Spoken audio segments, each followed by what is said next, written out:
අද එකතු වෙලා ඉන්නවා අපිත් එක්ක ආචාර්ය චන්දන දයවර්ධන මහත්මයා, ජ්‍යෙෂ්ඨ කතිකාචාර්ය, ඉංජිනේරු තාක්ෂණ පීඨය විවෘත විශ්වවිද්‍යාලයේ. ඒ වගේම මේ දේශනයේ මෙහෙයවීම මහාචාර්ය ප්‍රනීත් අබේසුන්දර මානව විද්‍යා අධ්‍යනාංශයේ මහාචාර්ය ප්‍රනීත් අබේසුන්දර මහත්මයා විසින් සිදු කිරීමට නියමිතයි. අධ්‍යනාංශය වෙනුවෙන් විශේෂයෙන්ම අධ්‍යනාංශ ප්‍රධානී මහාචාර්ය චාමලී නහල්ලගේ ඇතුළු සහභාගී වෙලා සිටින සියලුම ආචාර්ය මණ්ඩලය මම ඉතාමත් ගෞරවයෙන් පිළිගන්නවා. ඒ වගේම විශේෂයෙන්ම සම්පත් දායකත්වයේ සැපවීම සඳහා අපිත් එක්ක එකතු වෙලා ඉන්න ආචාර්ය චන්දන දයවර්ධන මහත්මයාවත් ඉතාමත් ආදරෙන් අපි මේ විද්වත් දේශන මාලාව සඳහා පිළිගනු ලබනවා. ඒ වගේම අද සහභාගී වන සියලුම ශිෂ්‍ය ශිෂ්‍යාවන් සහ අනිකුත් සහභාගී වන සියලු දෙනාවත් ගෞරවයෙන් පිළිගනු ලබනවා. මම ඊළඟට ආරාධනා කරනවා අප අධ්‍යනාංශයේ මහාචාර්ය ප්‍රනීත් අබේසුන්දර මහත්මයාට සම්පත් දායකත්වයේ සපයන ආචාර්ය චන්දන ජයවර්ධන මහත්මාව හඳුන්වා දෙමින් එතුමාට දේශනය සඳහා ආරාධනා කරන ලෙසට. ආයුබෝවන් සුබ මධ්‍යහනක් වේවා සියලු දෙනාටම. ආචාර්ය චන්දන ජයවර්ධන මහත්මයා විද්වතෙක් හැටියට අපි කාලෙක සිට දන්නවා. ඒ මහතා විවෘත විශ්වවිද්‍යාලයේ ඉංජිනේරු තාක්ෂණ පීඨයේ අර තාරකා ආචාර්යතුමී කිව්වා වගේ ගණිතය ඉංජිනේරු විද්‍යා දර්ශන අංශයේ ජ්‍යෙෂ්ඨ ආචාර්යවරයෙක්. ඉතින් අද මේ විද්වත් කතිකාවට එතුමා සම්බන්ධ කරගන්නට ලැබීම විශාල භාග්‍යයක්. ඒ මහතා අපට හමු වෙලා තියෙනවා රාජකීය ආසියාතික සමිතියේ පරිේශන සැසිවාර සංවිධානයේදී විවිධ සාකච්ඡා පරිපාලන කටයුතු වලදී. ඒ මහතා විශිෂ්ට ග්‍රන්ථ 3ක් 175 වන රාජකීය ආසියාතික සමිතියේ සංවත්සරයේ වෙනුවෙන් රොයල් ඒෂියාටික් සොසයිටි එකේ මේ ඉදිරිපත් කළා. ඒ පොත් 3 තියෙනවා. මම හිතන්නේ ඔබට බලා ගන්න පුළුවන් වෙයි. තාරකා එය පෙන්නයි. History of Machines and Manufacturing in Sri Lanka පොතත්, History of Mathematics in Sri Lanka කියන පොතත් තවත් පොතක් තිබෙනවා. Pali Commentaries and Sri Lankan Society and Introductory Note කියන එක චන්දන ජයවර්ධන and විජයරත්න බෝහිංගම්. එතකොට කාලය තිස්සේ විවිධාකාරයේ සාකච්ඡා මේ පිළිබඳව පැවැත්වුණා. ඉතින් අපට තියෙනවා මෙහෙම යෙදුමක් වාක්‍යයක් නොදන්නා දෙය දැන ගැනීමටත් දන්නා දෙය සැකහැර දැන ගැනීමටත් සම්භාෂා පවත්වනු කියලා. සම්භාෂා කියන එක එතකොට ඊළඟට මේ කතිකාවක් කියන එක ඩිස්කෝස් කියලා අපි හඳුන්වන මේ හැම එකකින්ම අපි දැනුම ලබා ගන්න අවබෝධ කරගන්න උත්සාහ කරනවා. අපේ තේමාව වෙලා තියෙන්නේ මේ අපේ පැරණි පෞරාණික උරුමයක් තියෙනවා. ලංකාව දූපතක්. ඒ දූපතේ ඉතිහාසයේ ඉඳලා ගලාගෙන ඉන්නා වූ උරුමයක් තියෙනවා. හෙරිටේජ් එකක්.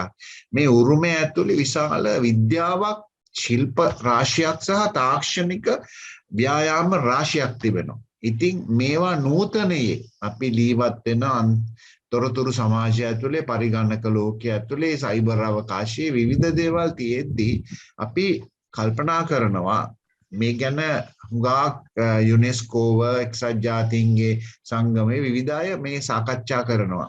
intangible cultural heritage වල කතා කරනවා, tangible cultural heritage වල කතා කරනවා.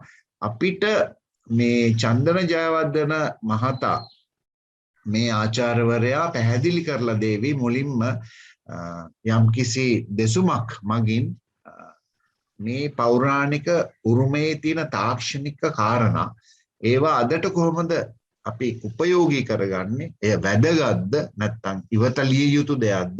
එහි තියෙන වටිනාකමත් සමග ඒ සාකච්ඡාවට පෙර ආතුව දෙසුම දේශනය ආරම්භ කරන්නයි කියලා බොහොම ගෞරවයෙන් ආචාර්ය චන්දන ජයවර්ධන විද්වදානන්ට ආරාධනා කරන්නට කැමැති. දැන් ඔබටයි අවස්ථාව. හොඳයි, බොහොම ස්තුතියි මහාචාර්ය ප්‍රනීත් අබේසුන්දර මහතාණෙනි. මෙම අවස්ථාව සංවිධානය කිරීම, මෙම විද්වත් සැසිවාරය සංවිධානය කිරීම සම්බන්ධයෙන් මම හිතන්නේ මාව ඇහෙනවා හැමෝටම. හොඳයි.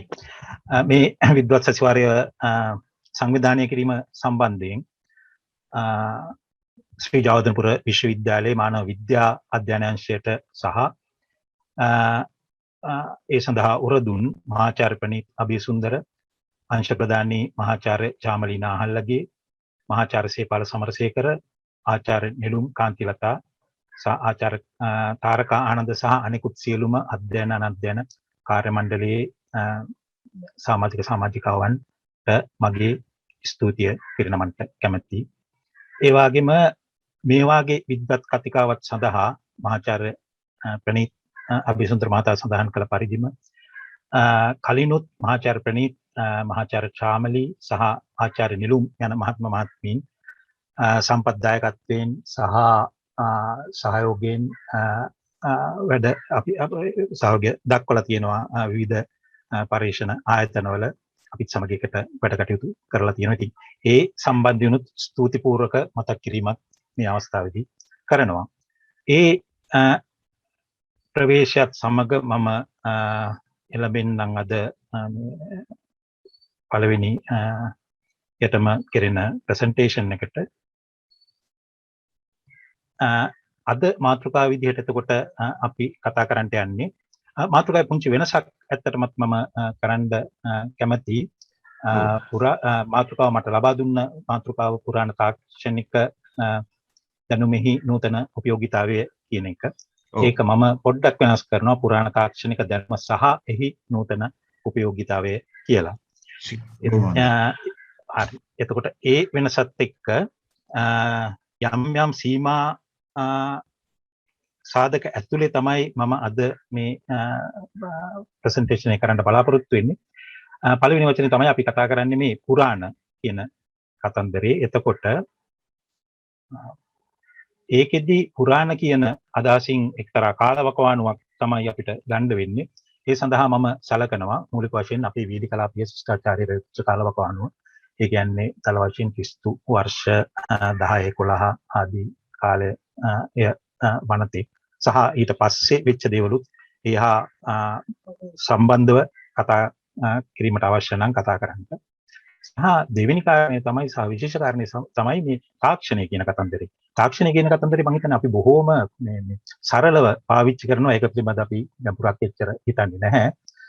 නමුත් තාක්ෂණය කියන වචනේ අර්ථ දැක්වීමක් විදිහට ගත්තොත් මම හිතන්නේ ඒකට নিরপেক্ষ අර්ථ දැක්වීමක් හොයන්න යන එක එච්චරම තේරුමකුත් නැති තරම්. මොකද ඒක එච්චර ප්‍රතූල සහ පැතිරුණ අර්ථ දැක්වීමක්. ඒ තාක්ෂණය කියන වචනේ යොදන්නේ මොන සන්දර්භය තුලද කියන එක මත ඒ අර්ථ දැක්වීම එකකට වෙනස් වෙනවා. මේ විදිහට ගත්තොත් සමහර අර්ථ දැක්වීම් 100 ගණක් අපිට හොයාගන්න පුළුවන්. ඒ සංකීර්ණත්වයට යන්නේ නැතුව මම අද තාක්ෂණය කියන වචනේ පාවිච්චි කරන්නේ මේ අපි එදිනෙදා අපේ වැඩ කටයුතු කරගන්නා විදිය කියන අදහසින්. එතකොට ඒ පුරාණ තාක්ෂණය කියන වචන දෙක සම්බන්ධයෙන් මම එන්නේ සීමා කිරීම පනව ගන්නවා. දෙවෙනි කාරණේ තමයි මේ කියන්නේ අදට ඒක කොහොමද උපයෝගීතාවය කියන්නේ නූතන උපයෝගීතාවය කියන කතන්දරයේදී අපිට තිබිච්ච ඔක්කොම තාක්ෂණයන් ගැන කතා කරන්න ගියොත් කාර්යය මම හිතන්නේ කොහොමවත් මේ සීමිත කාලය ප්‍රමාණවත් වෙයි කියලා. ඒකින්ද මම විශේෂ තාක්ෂණ දෙකක් විතරක් ගැන කතා කරන්න බලාපොරොත්තු වෙනවා. පළවෙනි එක තමයි ඉදිකිරීම තාක්ෂණය. ඒකෙත් මම එක කොටසකට විතරක් යොමු වෙනවා. සහ අනිත් එක තමයි ජල සහ වාරි මාර්ග තාක්ෂණය. ඒකෙත් මම එක කොටසකට විතරක් යොමු වෙනවා. ඒක අපිට මම ප්‍රසන්ටේෂන් එක කරද්දී ඒක පැහැදිලි වෙයි. සහ ඊට පස්සේ මේ අදට තියෙන උපයෝගීතාවය, ඒ උපයෝගීතාවය සම්බන්ධ වෙනුත් තවත් දුරටත් මම පොඩි සීමා කිරීම ටිකක් පනව ගන්නවා. ඒකෙදි පළවෙනිව මේ උපයෝගීතාවයන් තාක්ෂණික සංදර්භය තුළ, එහෙම නැත්නම් තාක්ෂණික දෘෂ්ටි කෝණයෙන්, දෙවනුව තිරසාර දෘෂ්ටි කෝණයෙන්, තුන්වෙනුව ඉතිහාසමය දෘෂ්ටි කෝණයෙන් සහ සිව්වනුව සංකල්පමය එහෙම නැත්නම් චින්තනමය දෘෂ්ටි කෝණයෙන්. ඔන්න ඔය තුنين තමයි මම ඉදිරිපත් කරන්න බලාපොරොත්තු වෙන්නේ. එතකොට පළවෙනි අංශය මේ ඉදිකිරීම තාක්ෂණය කියන එකේදී මම සීමා කරගන්න කැමති අපේ තියවිච්ච එක තාක්ෂණයක් තමයි මේ ඉදිකිරීම සම්බන්ධයෙන් මේ මහා ස්තූප ඉදිකිරීම. දැන් අදට උනත් අපි දන්නවා මේ මහා ස්තූප ඉදිකිරීම කියන එක. දැන් මම එක උදාහරණයක් ගන්නම්. දැන් අපි අර අනුරාධපුරයේ අලුතෙන් හදන ස්තූපය මම හිතන්නේ අර මොකක්ද ඒක සඳමිනි තීරු ස්තූපය සෑය සඳහිරු සෑය ඒකද සඳහිරු සෑය සඳහිරු සෑය. ඒතකොට දැන් සඳහිරු සෑය මම හිතන්නේ වැඩ කටයුතු පටන් ගත්තේ 2009 දී. ඒතකොට ඒ සඳහා දෙපාර්තමේන්තුවම කොච්චරක් නම් දායකත්වය සපයනවද ඉංජිනේරුමය අංශය සම්බන්ධයෙන් දෙපාර්තමේන්තු කොච්චරක් නම් දායකත්වය සපයනවද ඊට පස්සේ දැනුම සම්බන්ධයෙන් ඊට පස්සේ ඒවට ඕන කරන අමුද්‍රව්‍ය සම්බන්ධයෙන් ඒකට ඕන කරන ශ්‍රමය සම්බන්ධයෙන් පුදුමාකාර ආයතන සමූහයක් එකතු වෙලා තමයි මේ වැඩේ කරන්නේ. ඒතකොට ඒක දැනටම තාමත් කරනවා මම හිතන්නේ දැනටත් මම හිතන්නේ තාම පොත් කරල්ල හරියට නැත්නම් මම සමහරවිට මේ හතරස් කොටුව හරියට තමයි මම හිතේ මේ වෙනකොටත් හැදිලා තියෙන්නේ. මේ අපිට අද තියෙන සම්පූර්ණ සම්පත් එක්ක අපිට අද මේ තියෙන මිනුම් සම්බන්ධයෙන් අපිට GPS measurements ගන්න පුළුවන්. ඊට පස්සේ මේ අපි ස්ට්‍රක්චරල් ඉන්ජිනියරින් කියන පැත්ත අපි ව්‍යුහාත්මක ඉංජිනේරු පැත්ත ඒ සම්බන්ධයෙන් අපිට තියෙන පරිගණක databases පරිගණක භාවිතා වීම සහ යොදා ගැනීම ඔක්කොමත් පාවිච්චි කරලා අපි 2000 දැන් ඉන්නේ අපි 2021 එතකොට අවුරුදු 12ක් තුලත් අපි සමහර විට සම්පූර්ණ වෙන්නේ සමහරට භාගයක් ආගේ වෙන්නේ කරලා තියෙන. එතකොට ඒක අපේ ප්‍රධාන අපේ මූලිකම ස්තූප 3ට වඩා කුඩයි. එතකොට අපි මේ පළවෙනි ස්තූපය රුවන්වැලි සෑය ගත්තොත් අපිට දෙවෙනි සතවර්ෂයේදී හැදුණයි කියන අපි හිතන සහ ඊට පස්සේ අබේගිරිය පළවෙනි ක්‍රිස්තුපුර පළවෙනි සතවර්ෂයේදී හැදුණයි කියලා සලකන සහ ජේතවනාරාම ක්‍රිස්තු වර්ෂ තුන්වෙනි සතවර්ෂයේදී හැදුණයි කියලා සලකන. ඒකට මේ ස්තූප 3ටම වඩා අද හැදෙන මේ සඳහිරු සෑය ප්‍රමාණයෙන් කුඩයි. නමුත් අපි අවුරුදු 12ක් තිස්සෙත් වැඩ කරුවොත් කියනවා මම කියන්නේ කිසිම පාර්ශවයක් කියන්නේ කිසිම විවේචනයක් විතර නැහැ. නමුත් මට පෙන්වන්න ඕනකම තියෙන මේක මේ බරපතලකම. මේක කොච්චර බරපතල කාර්යයක්ද අපි මේ අපේ මූලික අපි ස්තූප තාක්ෂණය කියන එක පිටිපස්සේ තියෙන්නේ කොච්චර බරපතල දෙයක්ද කියන එක තමයි මට ඒකෙන් පෙන්වන්න ඕනකම තියෙන. ඒකවල මේ ස්තූප ගත්තාම මේකෙන් කිසිසේත්ම කියෙවෙන්නේ නැහැ අපි අද දකින්න ප්‍රමාණයට මේවායේ මුල් මිටි කිරීම තිබුණයි කියලා පසු කාලීන වේවට විවිධ එකතු කිරීම කෙරෙන්න ඇති විශාල කිරීම කෙරෙන්න ඇති. නමුත් ඒ දේවල් කෙරුණත් අපේ තිබිච්ච තාක්ෂණය අද්විතීය තාක්ෂණයක්. ඒක අපිට අද තියෙන ස්තූපෙදිය දැක්කම අපිට තීරුම් ගන්න පුළුවන් මේ අද්විතීය තාක්ෂණයක් මේ පිටිපස්සේ තිබුණයි කියන කතන්දරේ. ඒතර මේ කොහොමද මේ තාක්ෂණේ අපි හඳුනගන්නේ නැත්නම් මේ තාක්ෂණයේ තියෙන විශේෂතාව අපි කොහොමද හඳුනගන්නේ? දැන් එක විශේෂතාවයක් විදිහට මම මෙතෙන්දී පෙන්වුම් කරන්න උත්සාහ කරන්නේ මේ තාක්ෂණය ඇතුලේ නැත්නම් මෙච්චර විශාල ස්තූපයක් ඇතුලේ කොහොමද අපි මේ බල විභේදනය නැත්නම් මේ බලයෙන් හඳුනගන්නේ කියන එක. දැන් මොකද මම මේක විශේෂයෙන්ම මේ කාරණේ ගැන කතා කරන්නේ අපිට එක්තරා විදිහක අදහසක් තියෙනවා මේ කියන්නේ සම්පූර්ණ gadol ව්‍යුහයයි කියලා. මේ පුරාණ නැත්නම් මේ පුරාණ ස්තූප සම්පූර්ණයෙන්ම gadol වලින් ඉදු කරලා තියෙනවා කියන්නේ. ඒක තමයි මම හිතන්නේ අපිට දීලා තියෙන අදහස. නමුත් ඊට වඩා වෙනස් ඊට වඩා ලස්සන කතන්දරයක් මේක පිටිපස්සේ තියෙනවා. සම්පූර්ණයෙන් gadol කියනකට වඩා මේක ඇතුලේ තාක්ෂණය ගත්තොත් මේක ඇතුලේ ඉදිකිරීම ගත්තොත් මේවා ඇදිලා තියෙන්නේ මේක අභ්‍යන්තරය හැදිලා තියෙන්නේ එක එක ප්‍රදේශ අපි කියනවා zones කියලා එක එක ප්‍රදේශ හැදිලා තියෙන්නේ එක එක අමුද්‍රව්‍ය වලින්. එතකොට දැන් මේ පාදම ගත්තොත් හරිය පාදම මම ඒ වලින් මෙතන පෙන්නලා තියෙනවා. ඒවා බොහොම හොඳ, ඉතාමත්ම හොඳ වර්ගයේ gadol. මම හිතන්නේ අද අපි හදනවයි කියලා මෙච්චර හොඳ වර්ගයේ gadol, මෙච්චර බරක් දරා ගන්න පුළුවන් gadol.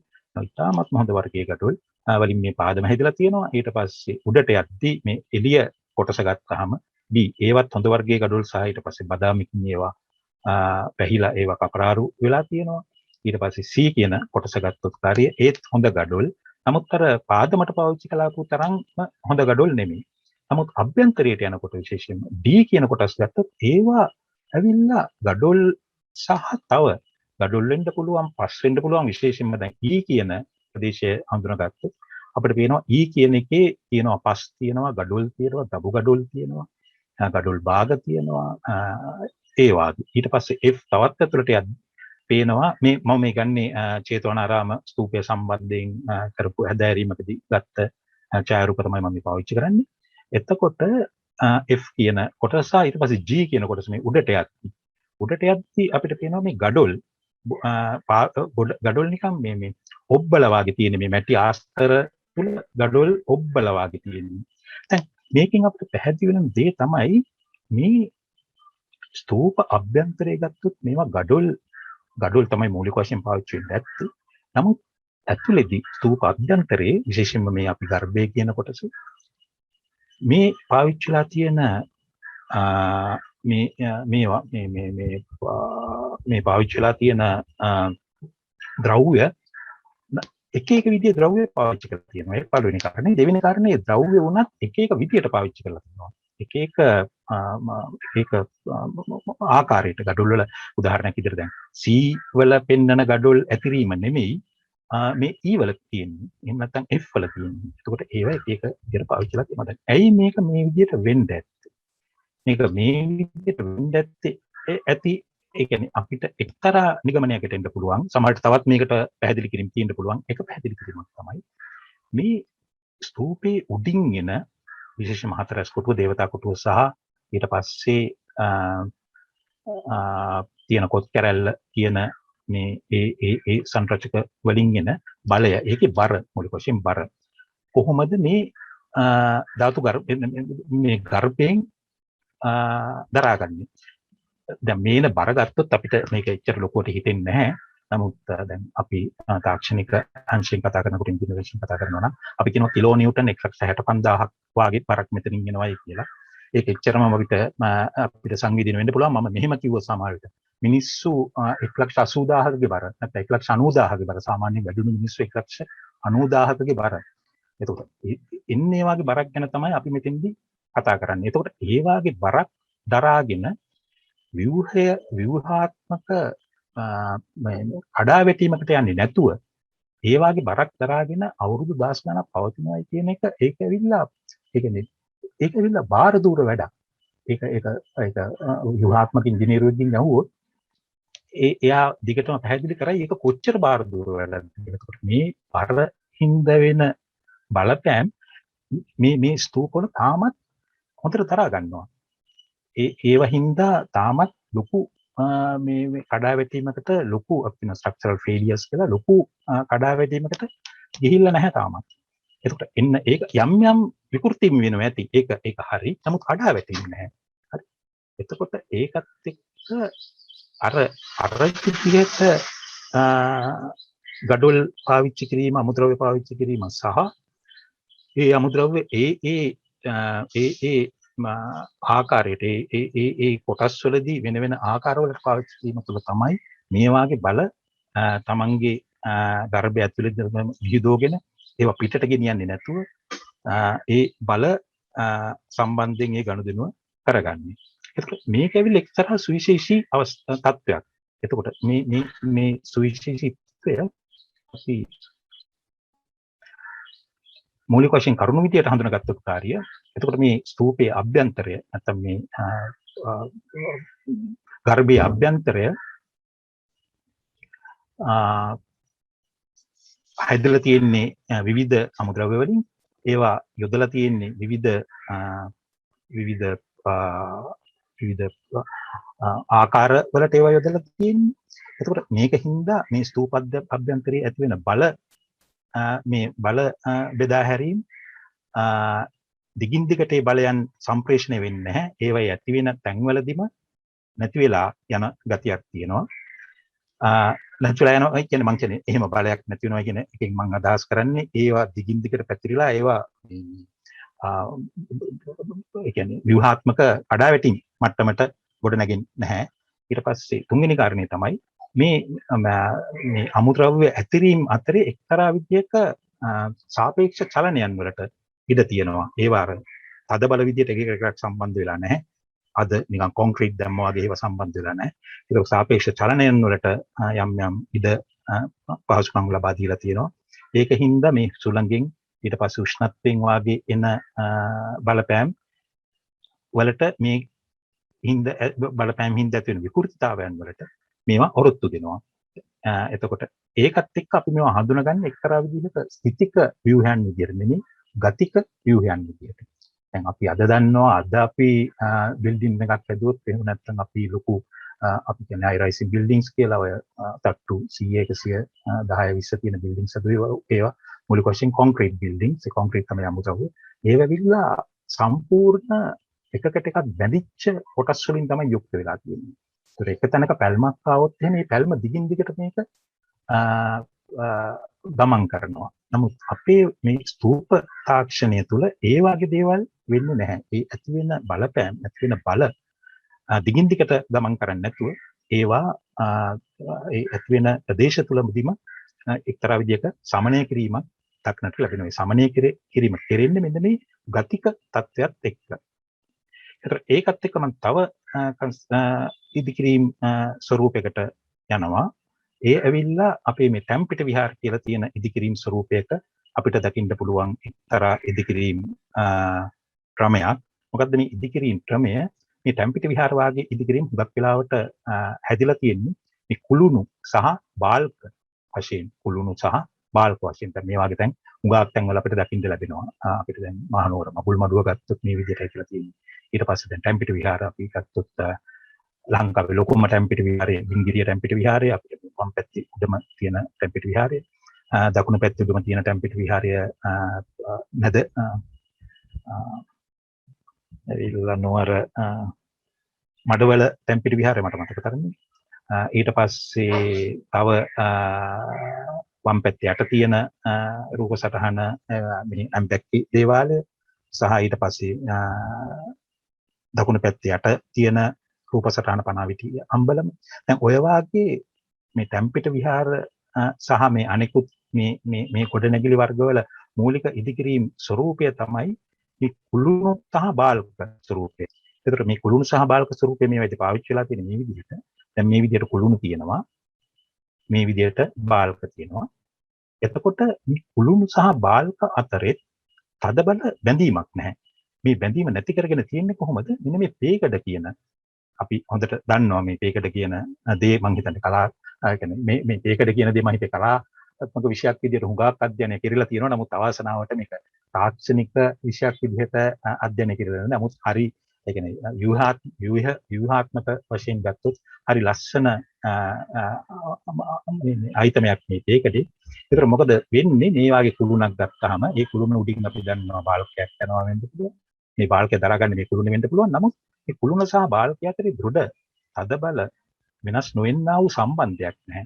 මේ සම්බන්ධය හදලා තියෙන්නේ පේකඩේ. මොකක්ද හදලා තියෙන සම්බන්ධය? මේ පේකඩේ තියෙන මේ වාගේ තව්වක් ඇතුළට තමයි මේ කුළුණේ තියෙන මේ වාගේ මේ කුණ්‍ය වායු කොටස ඇතුල් වෙන්නේ. ඒතකොට ඒ දෙක අතරේ යම්කිසි ඉඩසක් තියෙනවා. ඒ ඉඩසත් එක්ක පුළුවන් මේ කුළුණට සාපේක්ෂව පේකඩේට යම්කිසි විදිහකට පොඩි එක්තරා සීමාවක් තුළ චලනයන් වලට ඉඩ දීලා තියෙනවා. ඊට පස්සේ මේ බාල්ක රඳලා තියෙන්නේ ඒවා රඳවල තියෙන පේකඩේ උඩ. එතකොට සම්පූර්ණ මේ බර එන්නේ බාල්කෙන් පේකඩේට පේකඩෙන් කුළුණට කුළුණෙන් පොළොවට. එතකොට මේ අතරේ තියෙන මේ එකට එකක් සාපේක්ෂව අපි මේකට දීලා තියෙන මේ චලනය කිය හැකි ගුණය හින්දා මොකද වෙන්නේ? එක අයිටමයක් මොකක් හරි විදිහක් හින්දා ඒක එක්තරා විදිහක විකෘතතාවයකට ලක් වුණොත් එහෙම ඒ විකෘතතාවයෙන් හින්දා ඇති වෙන බල ලොකුවට සම්ප්‍රේෂණය වෙන්නේ අනිකුත් කොටස් වලට. මේක මම හිතන්නේ අනිත් ස්ලයිඩ් එකේදී මට එතකොට තව අයිටමයක් මේකදී වාගේම තව අයිටමයක් ගැන සලකන්න පුළුවන්. විශේෂයෙන්ම මේ වාගේ දැන් එක තවත් මේ දැන් අපි ඉස්සෙල්ලා බැලුවේ මේ කුළුණක් මත බාල්කයක් කොහොමද රඳවලා තියෙන්නේ කියලා අපි පරණ දී විශේෂයෙන්ම දී ගොඩනැගිලි වල ඊට පස්සේ මේ මුදුන් යටලියක් ගත්තොත් අපි වහලේ ගත්තොත් වහලේ මුදුන් යටලියට කොහොමද පරාල සම්බන්ධ කරලා තියෙන්නේ කියලා. ඒකේ එක ක්‍රමයක් තමයි විශේෂයෙන්ම ඇම්බැක්ක දේවාලයේ සම්බන්ධයෙන් මේ ඉදිකිරීම මේවා කරලා ඒක අඳුනගෙන තියෙනවා. ඒකෙදී දැන් මේ මුදුන් යටලියට බාල්කත් කෙලින්ම සම්බන්ධ වෙන්නේ විශේෂයෙන්ම මෙන්න මේ කොන් දෙකේදී ඒ දෙකේ සම්බන්ධ කරන්නේ මෙන්න මේ මඩොල් කුරුකාව කියලා මෙන්න මේ අයිටම් එකකින් අර කුළුණු සහ බාල්ක අතරට පේකඩ යොදනවා වගේ මුදුන් යටලිය සහ පරාල අතරට මේ මඩොල් කුරුකාව කියලා අයිටම් එකක් යොදලා තියෙනවා. එතකොට දැන් ඒකෙන් මොකද කරන්නේ? ඒකත් ආපහු අර වාගේම මේ කොටස් අතරේ යම් යම් චලනයන් වලට යා ඉඩ සලසනවා. මුදුන් ඇටලිය සහ මේ අපේ පරාලේ අතරේ චලනයන් වලට මෙයා එක්තරා විදිහක ඉඩක් සලසලා දෙනවා. එතකොට ඒ වාගේ ලක්ෂණයන් බැලුවහම මේ තේකඩේ සහ මුදුන් ඇටලි මේ තේකඩය සහ මේ මඩලු කෘපාව කියනවා වාගේ ඒ අයිටම්ස් ගත්තාම ඒකෙදි මොකද්ද අපිට අඳුනගන්න තියෙන්නේ? ආයෙමත් මේවා එකිනෙකට අදවල විදිහට සම්බන්ධ වෙච්ච දේවල් නෙමෙයි. ඊට පස්සේ අනිත් කාරණේ තමයි දෙවෙනි කාරණේ තමයි මේ ඒ කියන්නේ ඔය වාත ඒ කියන්නේ සුළඟින් සහ උෂ්ණත්වයෙන් වාගේ එන බලපෑම් මේ එකකට එකක් චලනය වීමෙන් හින්දා ඒ බලපෑම් වලින් එන මේ විකෘති වීම අඩුයි. විශේෂයෙන්ම අපි ගත්තොත් කාරිය ලී එහෙම දැන් ඒ කියන්නේ ලී කියන මමුද්‍රව්‍ය ගත්තොත් ඒක උෂ්ණත්වයට තෙතමනයට බොහොම සංවේදී විදිහට වැඩ කරනවා. තෙතමනේ තියෙනකොට මෙයා තමන්ගේ දිග පළලවල් වෙනස් කරගන්නවා. උෂ්ණත්වය තියෙනකොට දිග පළලවල් වෙනස් කරගන්නවා. කාලයත් එක්ක මෙයා පෙළක් කොටස් දිරලා යනවා. ඒතකොට ඒවත් එක්ක මේ සමස්ත පද්ධතිය නැත්නම් සමස්ත ගොඩනැගිල්ලටම ලොකු බලපෑම් වෙන්න පුළුවන්. නමුත් අර එකකට එකක් සම්බන්ධ නොවි එකකට එකක් නිකන් දරා ගන්න ඉන්න ගතිය හින්දා මේ වාගේ වෙනස් වීම හින්දා ලොකු බලපෑමක් ඇති වෙන්නේ නැහැ. දැන් එතකොට මේ ඒ කියන්නේ අපි මේ එතකොට මේ ස්තූප ගත්තත් මේ ලී වලින් හැදිච්ච ගොඩනැගිලි ගත්තත් අපිට අඳුර ගන්න පුළුවන් ප්‍රධාන ලක්ෂණ තමයි එකකට එකක් සම්බන්ධ නොවීම සහ ඒ හරහා කාලාන්තරයක් මුළුල්ලේ මේවා අර මේ ව්‍යුහාත්මක කඩාවැටීම් වලට ලක්වන්නේ නැතුව දිගින් දිගටමත් පැවතීම. ඒ කොටසත් එක්ක මගේ ඉදිකිරීම සම්බන්ධ කතන්දරේ මම ඉවර කරනවා. දැන් ඊට පස්සේ මම පොඩ්ඩක් කතා කරන්න උත්සාහ කරන ටික වෙලාවක් අරගෙන මේ ජල සහ ඉරිගේෂන් ටෙක්නොලොජි වාරි මාර්ග තාක්ෂණය සම්බන්ධයෙන් ඒකෙදි මේ කාල මේකින්ද කාල මේ සීමිත බවින් තමයි එක අයිතමයක් විතරක් තෝරගන්නවා. ඒ අයිතමේ තමයි අපි මේ යෝදැල සම්ප්‍රදාය. හරි මේ යෝදැල සම්ප්‍රදාය කියන එක අර වාගේම අර ඉදිකිරීම් තාක්ෂණයේදී දැක්ක යම් යම් විශේෂතා වාගේම සම්බන්ධතාවයක් අපිට බලා ගන්න පුළුවන්. මේ තියෙන්නේ ඇලහැර මින්නේරිය ගිරිතලේ යෝදැල දැනටත් පාවිච්චි වෙනවා. අපිට පේනවා මේකේ මේ දකුණු පැත්තෙන් තමයි බණ්ඩ එක නැත්තම් වේල්ල තියෙන්නේ. වම් පැත්තෙන් වේල්ලක් නැහැ. වේල්ලක් නැතුව විතරක් නෙමෙයි ඒ කියන්නේ මේ වම් පැත්ත සම්පූර්ණයෙන්ම නිරාවරණය වෙන්නේ පිහිටි පොළොවට. ඒක යෝදැල වල එක්තරා විශේෂ ලක්ෂණයක්. බණ්ඩ එක තියෙන්නේ එක පැත්තක විතරයි. යලේ එක පැත්තක විතරයි බණ්ඩ එක තියෙන්නේ. අනිත් පැත්ත සාමාන්‍යයෙන් පිහිටි පොළොව. එතකොට මේ ඇවිල්ලා ඇලහැරමින්නේරිය යෝදැල අපිට මේක හොඳටම පේනවා මේ ගිරිතලේ පැත්තේ ඉඳන් බක්මුණ පැත්තට එද්දි මේ වාගේ අපිට මේක බලා ගන්න පුළුවන්. ඊට පස්සේ දෙවෙනි එක තමයි කලාවැව තිසාවැව අතරේ තියෙන යෝදවැව. එතකොට ඒ කියන්නේ පෞරාණික යෝදැල දැනට පාවිච්චි වෙන්නේ නැහැ. මහවැලි ව්‍යාපාරය හරහා ජයගංග ඇදුවට පස්සේ යෝදැලේ උඟක් කොටස් අතහැරලා දාලා තියෙනවා. එතකොට එප්පාවල හරියදී යෝදැල පැත්තට ගියොත් අපිට දකින්න වෙන්නේ මේ වගේ දර්ශනයක්. මේකෙත් අපිට පේනවා වම් පැත්තේ තමයි මේ වේල්ල තියෙන්නේ. වම් පැත්තේ ගස්සෙන් වෙවිලා තියෙන වේල්ල. දකුණු පැත්තේ ඒ කියන්නේ ඇලේ මේ බණ්ඩ එක ඉවුර වේල්ල හදලා තියෙන වම් පැත්තට විතරයි. දකුණු පැත්තට එහෙම වේල්ලක් නැහැ. දකුණු පැත්ත පිහිටි පොළොව. එතකොට මේක තවත් පෙන්වන හොඳ තැනක් තමයි 1890 ගණන් වලදී මේ යෝදැල ප්‍රතිසංස්කරණය කිරීමේදී සුදු පාලකයින් විසින් ඒ කට්ටිය අඳපු එක්තරා ඒකේ ඉංජිනේරුවරු අඳපු එක්තරා සටහනක් මේ තියෙන්නේ. සමහර විට මම දන්නේ පැහැදිලිද කියලා, සමහර විට පැහැදිලි නම් පේනවා ඇති. මෙන්න මේ නිල් පාටට මේ වංගුග ගහ යන පාර නැත්නම් මේ වංගුග ගහ යන්නේ යෝදැල. හරි. මේක ඇවිල්ලා පෞරාණික යෝදැලේ මාර්ගය තමයි මේ තියෙන්නේ.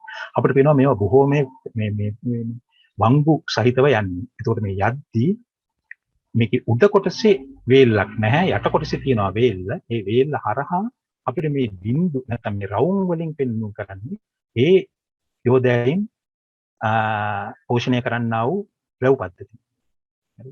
වැව් පද්ධතිය. එතකොට අපිට පේනවා යෝදෑල අපි හිතුවට තිසා වැවේ සහ කලාව අතර පවතින ඇල මාර්ගයක් කියලා අපිට පේනවා මේ ඇල මාර්ගයෙන් කොච්චරනම් මේ අතරමැද වැව් පද්ධති ගම් වැව් විශේෂයෙන්ම ගම් වැව් කොච්චරක් පෝෂණය කරලා තියෙනවද කියලා. එතකොට ඒ වාගේ ගම් වැව් ගත්තාම දැන් මේ යෝදෑල මම මේකදී උත්සාහ කරන්නේ මේ රූප සරණින් උත්සාහ කරන්නේ මේ යෝදෑලේ තියෙන ප්‍රධාන සම්පත ටික හඳුනා ගන්න එක. ඒතර මේ තියෙන්නේ වේල්ල. මේ දුඹුරු පාටින් මේ වංගු ගහ එනවා වේල්ල. ඒකවල දකුණු පැත්තේ ඒ වේල්ලෙන් දකුණු පැත්ත ගත්තොත් කාර්ය ඒ පැත්තේ වේල්ලක් නැහැ. ඒ පැත්තේ තියෙන පිහිටි පොළොව. ඒකට ඒ පැත්තෙන් එන වතුර පාරවල් ඔක්කොම මේකට සම්බන්ධ වෙනවා. මේ යෝදෑලට සම්බන්ධ වෙනවා. මේ ඔක්කොම වතුර පාරවල් යෝදෑලට සම්බන්ධ වෙනවා. එතකොට අපි මෙතන අඳුරගත යුතු දේ තමයි ඒතර යෝදෑල එක පැත්තකින් වැවකින් හෝ ජලය හැරවීමකින් කරනවට වඩා වැවකින් ජලය දෙනවා හෝ අමුණකින් ජලය දෙනවා හෝ අතරෙම ඒ අතරෙදි යෝදෑලේ ඒ මාර්ගය අතරෙදි එයා හුඟක් වතුරක් එකතු කරගන්නවා. ඒකට ඒ එකතු වෙන වතුර මේ වගේ පැන්නුම් වලින් මෙතන පැන්නුම් වලින් මේ වගේ ගම් වැව් වලට දෙනවා. ඒකට ඒ ගම් වැව් වලින් අපි දන්නවා එල්ලංගා පද්ධති හැදි පල්ලෙහාට යනවා. එතකොට මේකේ අපිට එක එක අයිටම් එක වෙනම ගත්තොත් කාර්යය මේ වගේ තමයි මේ යෝදෑල සාමාන්‍ය ක්‍රියාත්මක වෙන පිළිවෙල.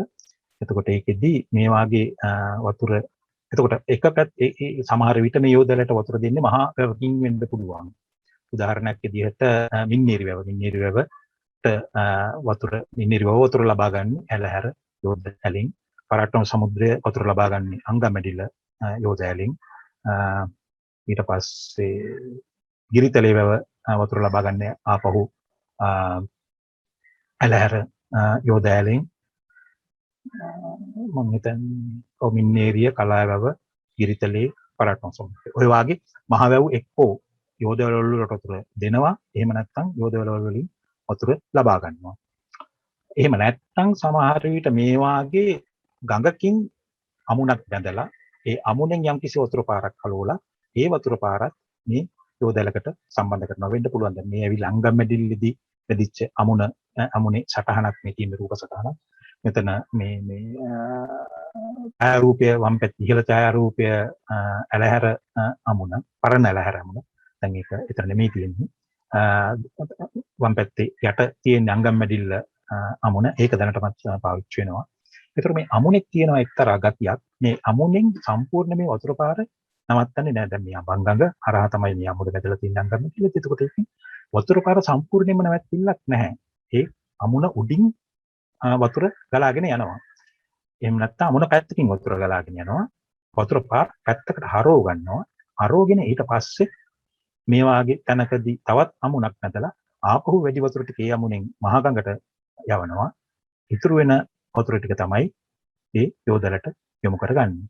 ඒතර ඔය වාගේ වතුර හැරවීමේ සම්ප්‍රදායකින් හෝ එහෙම නැත්නම් අර මහා වැව් සම්ප්‍රදායකින් හෝ මේ යෝදෑලවල් වලට වතුර ලබා දෙනවා වෙන්න පුළුවන්. නැත්නම් යෝදෑල වලින් වතුර ලබා ගන්නවා වෙන්න පුළුවන්.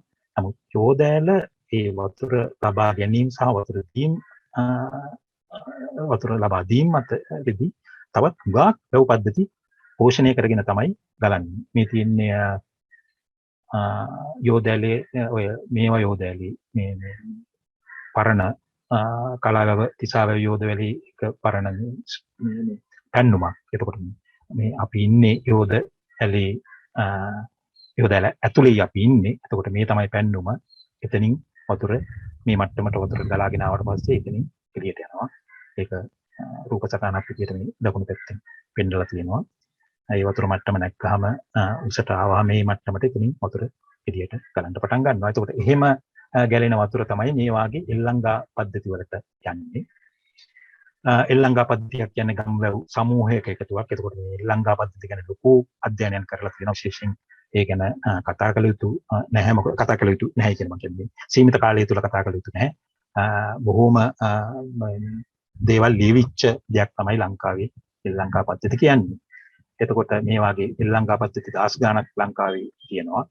සහ ඒ එල්ලංගා පද්ධතිය හරහා ගම්වැව් තියෙන ප්‍රමාණයන් ඒ ලංකා පද්ධතිය ඇතුලේ ගම්වැව් තියෙනවා. එතකොට මේ තියෙන්නේ උදාහරණයක් විදිහට මල්වතුය නිම්නය. ඒතර අපිට පේනවා මේ මල්වතුවේ නිම්නේ මේ පොඩි නිල් පාටට පෙන්නන මේ පොඩි ටැංක් මේ පොඩි මේ පැචස් වගේ මේ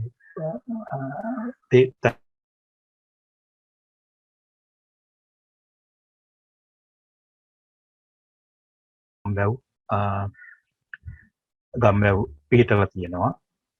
ඒ ගම්වැව් බොහොමයක් තියෙන්නේ එල්ලංගා පද්ධති විදිහට.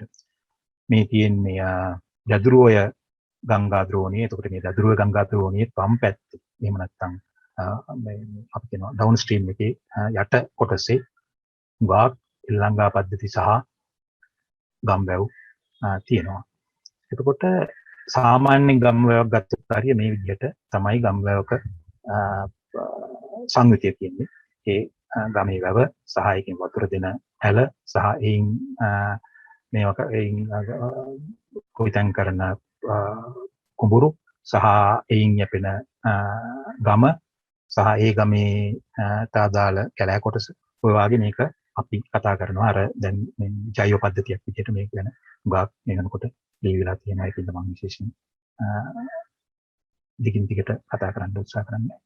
එතකොට දැන් මේ යෝදැලවල් වලත් අර වගේම අපිට එක්තරා සුවිශේෂී අවස්ථාවන් හඳුනා ගන්න පුළුවන්. එකක් තමයි මේවා ඇවිල්ලා මේ තනි පැත්තක තමයි බණ්ඩක තියෙන්නේ. සහ ඒවා යන්නේ සමෝච්ච රේඛාවල. ඒකින්ද මේ බැස්මවල් එහෙම කොහොම අඩුයි. එතකොට එක තැනක ඉඳන් වතුර යනවට වඩා මේවයින් කරන්නේ මේ සම්පූර්ණ ඒ පරිසර පද්ධතියම වතුරෙන් පෝෂණය කරන එක.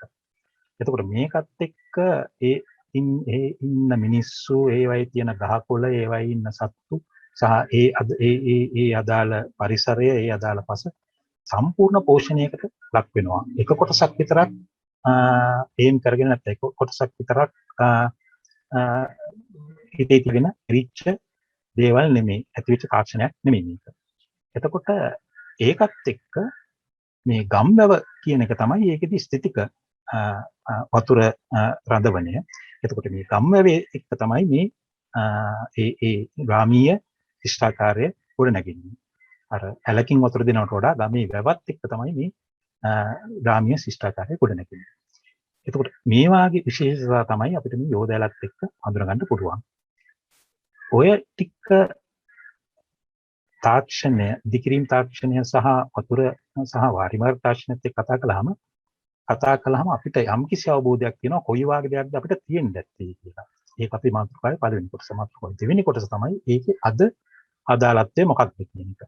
ඒ අදාළත්වයත් මම පිටියෙන් කතා කරන්නම්. එතකොට ඒකෙදි මට උපුටා ගැනීම කීපයක් මම කරන්න උත්සාහ කරනවා.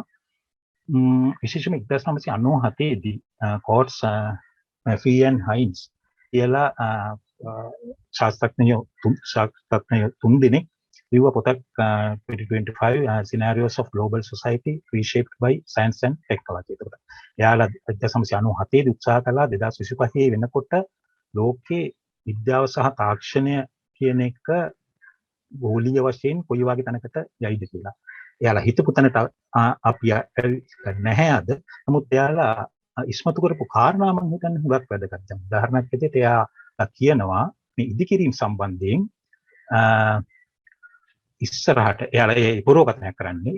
එතකොට එයාලා කියනවා the resulting structures so strong and function well as long as their substrates remain stable. දැන් එයාලා කියනවා ඒ දැනට හැදෙන දේවල් මෙන්න මේ ලක්ෂණ තියෙනවා. මොකද්ද මේ කියන්නේ? මේ වැවිල්ලා මේ ශක්තිමත් විදියට හදපු ස්ට්‍රක්චර්ස්, ශක්තිමත් විදියට හදපු ව්‍යුහ. එතකොට ඒ ව්‍යුහ වල මේ කොටස් හොඳට තියෙන තාක්කල් ඒ පද්ධතිය හොඳට තියෙන එක. නමුත් මේ ප්‍රවණතාවය මොකක්ද? ගතිකත්වය කියන එක ඉදිකිරීම වලට ගේන එක. ගතිකත්වය. එතකොට මේ ගතිකත්වය කියන එක ඉදිකිරීම වලට ගේනවා කියන මේකේ ප්‍රවණතාවයක් හඳුනා ගන්නකොට අද අපි දකිනවා එදා අපේ ස්තූප තාක්ෂණය සහ අපේ දී තාක්ෂණයේ මේ ගතිකත්වය හොඳටම තිබුණා. ඒ ගතිකත්වයත් එක්ක තමයි ඒ ව්‍යුහ අද වෙනකම්ම ලොකු කඩාවැටීමකට භාජනය නොවි අද වෙනකම්ම අපිට ඒවා දකින්න පුළුවන් වෙලා තියෙනවා. ඒකට මේ කට්ටියම මේ පොතේම සඳහන් වෙනවා මේ වාරි මාර්ග තාක්ෂණය සම්බන්ධයෙන් එයාලා මොකද කියන්නේ? එයාලා කියනවා දැන් එයාලා කියනවා ඒ වෙනකොට 1997 වෙනකොට නැත්නම් 20 වෙනි සතවර්ෂය අග හරිය වෙනකොට ඇමරිකන් එක්සත් ජනපදයේ මේ වාරි මාර්ග ශිල්පය සම්බන්ධයෙන් තියෙන තාක්ෂණය කොයි පැත්තටද යොමු වෙන්නේ?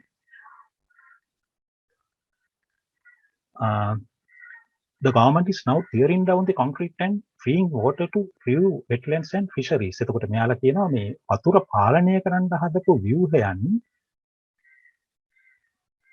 මේ අදාළ ආයතන විසින් මේ වෙනකොට නැති කරනවා. මේ වෙනකොට අයින් කරනවා. මේ කොන්ක්‍රීට් ස්ට්‍රක්චර්ස් මේ වෙනකොට අයින් කරනවා. අයින් කරලා මොකද කරන්නේ? සමායද මම හිතනවා. ඔරි. මේකයි මට පෙන්වන්න ඕනකම තිබුණේ. හරි. එතකොට දැන් මේකෙදි මොකක්ද කියන්නේ? The traditional way of එතකොට traditional way කියන්නේ මෙයාලගේ ඇමරිකා එක්සත් ජනපදයේ ගත්තොත් ඒ කට්ටිය පුරුදු වෙලා හිටියේ මේ වතුර හැම වෙලේම පාලනය කරන්න. කොහොමද පාලනය කරන්නේ? එයාලා හදනවා build complexes of dams, divertments, culverts and levees. එයාලා මේ වේලි හදනවා, ඊට පස්සේ තදබල කාණු පද්ධති හදනවා, ඒ වගේ. නමුත් අලුත් සම්ප්‍රදාය මොකක්ද? අලුත් ප්‍රවණතාවය මොකක්ද? electric flood paradigm කියන සුසමාදර්ශයක් මේ වෙනකොට සුසමාදර්ශයක් ඇතුළතින් පවතිනවා. වතුර නිදහසේ ගලාගෙන යන්න දෙන්න. ගලනවා නම් ගලන්න දෙන්න. ගම් වතුර එනවා නම් ගම් වතුර එන්න දෙන්න.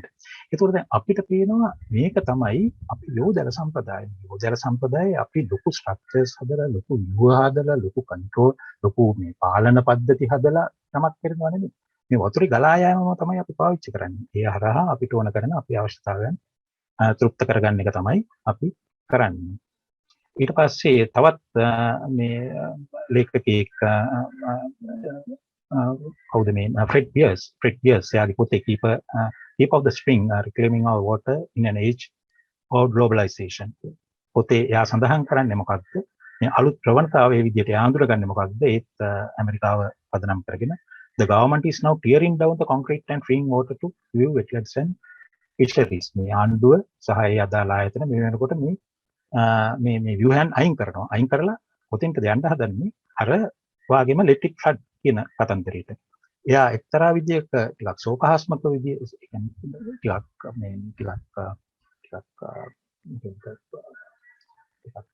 ඒ කියන්නේ එයා කියනවා අපි මේව කරද්දී අපි ඒ කියන්නේ ඇමරිකන් එක්සත් ජනපදයේ මේව කරද්දී බංග්ලාදේශය එහෙම නැත්නම් ආසියාතික රටවල් තව තවත් මේ වතුර පාලනය කරන්න උත්සාහ කරනවා. උපහාසකින් සඳහන් කරනවා මේ වතුර සම්බන්ධයෙන් යුරෝපීය ජාතීන් අර විදියට වැඩ කරද්දී වතුර සම්බන්ධයෙන් ආසියාතික ජාතීන් වැඩ කරන්නේ ඊට වඩා වෙනස් විදිහකටයි කියලා. නමුත් අපි ගත්තොත් අපේ යෝදල සම්ප්‍රදාය අපිට තේරෙනවා මේ සම්ප්‍රදාය තමයි මේ අද මේ යුරෝපේ ඇති වෙන්න උත්සාහ කරන්නේ. එතකොට ඒ වාගේ තාක්ෂණික දෘෂ්ටි කෝණයෙන් බැලුවාම අපිට තිබිච්ච සම්ප්‍රදායන් මේ වෙනකොට අපිට තිබිච්ච තාක්ෂණික සම්ප්‍රදායන් මේ වෙනකොට නැවත නැවතත් ඒවයි තියෙන ඒ කියන්නේ ඒවා අපේ තාක්ෂණයන් විදිහට හඳුනගෙන නෙමෙයි. නමුත් ඒවෙන් කිරිච්ච දේ තමයි අද වෙනකොට මේ අලුත් කට්ටිය කරන්න හදන්නේ. ඒ කියන්නේ විශේෂයෙන්ම යුරෝපයේ සහ ඇමරිකාව පදනම් කරගෙන ඇති වෙන තාක්ෂණික පද්ධති වල මූලික ලක්ෂණ ගත්තාම මේවා මේ අපේ තිබිච්ච තාක්ෂණයන් තමයි. තාක්ෂණයන් වලින් අපි දකින දේවල් තමයි. එතකොට අර මගේ පළවෙනි ඒ කියන්නේ අදට මේ නූතන උපයෝගීතාවයේ සම්බන්ධ පළවෙනි කතන්දරය කියන්නේ තාක්ෂණික දෘෂ්ටි කෝණයෙන් බැලුවම මේ වගේ තත්ත්වයක් තියෙනවා. තිරසාරාත්මක දෘෂ්ටි කෝණයෙන් බැලුවාම මේ තියෙන්නේ බසවක් කුළුම වැවේ බණ්ඩයකට ගියාම අපිට පේන දේ අපිට ඉස්සරහා පේනවා බසවක් කුළුම වැව අබේ වැව එයින් එහා පේනවා රුවන්වැලිසෑය. එතකොට රුවන්වැලිසෑය අපි දන්නවා ක්‍රිස්තු පූර්ව දෙවෙනි සතවර්ෂයේදී හැදිච්ච දෙයක්. අබේ වැව අපි දන්නවා ක්‍රිස්තු පූර්ව තුන්වෙනි සතවර්ෂයේදී හැදිච්ච දෙයක්.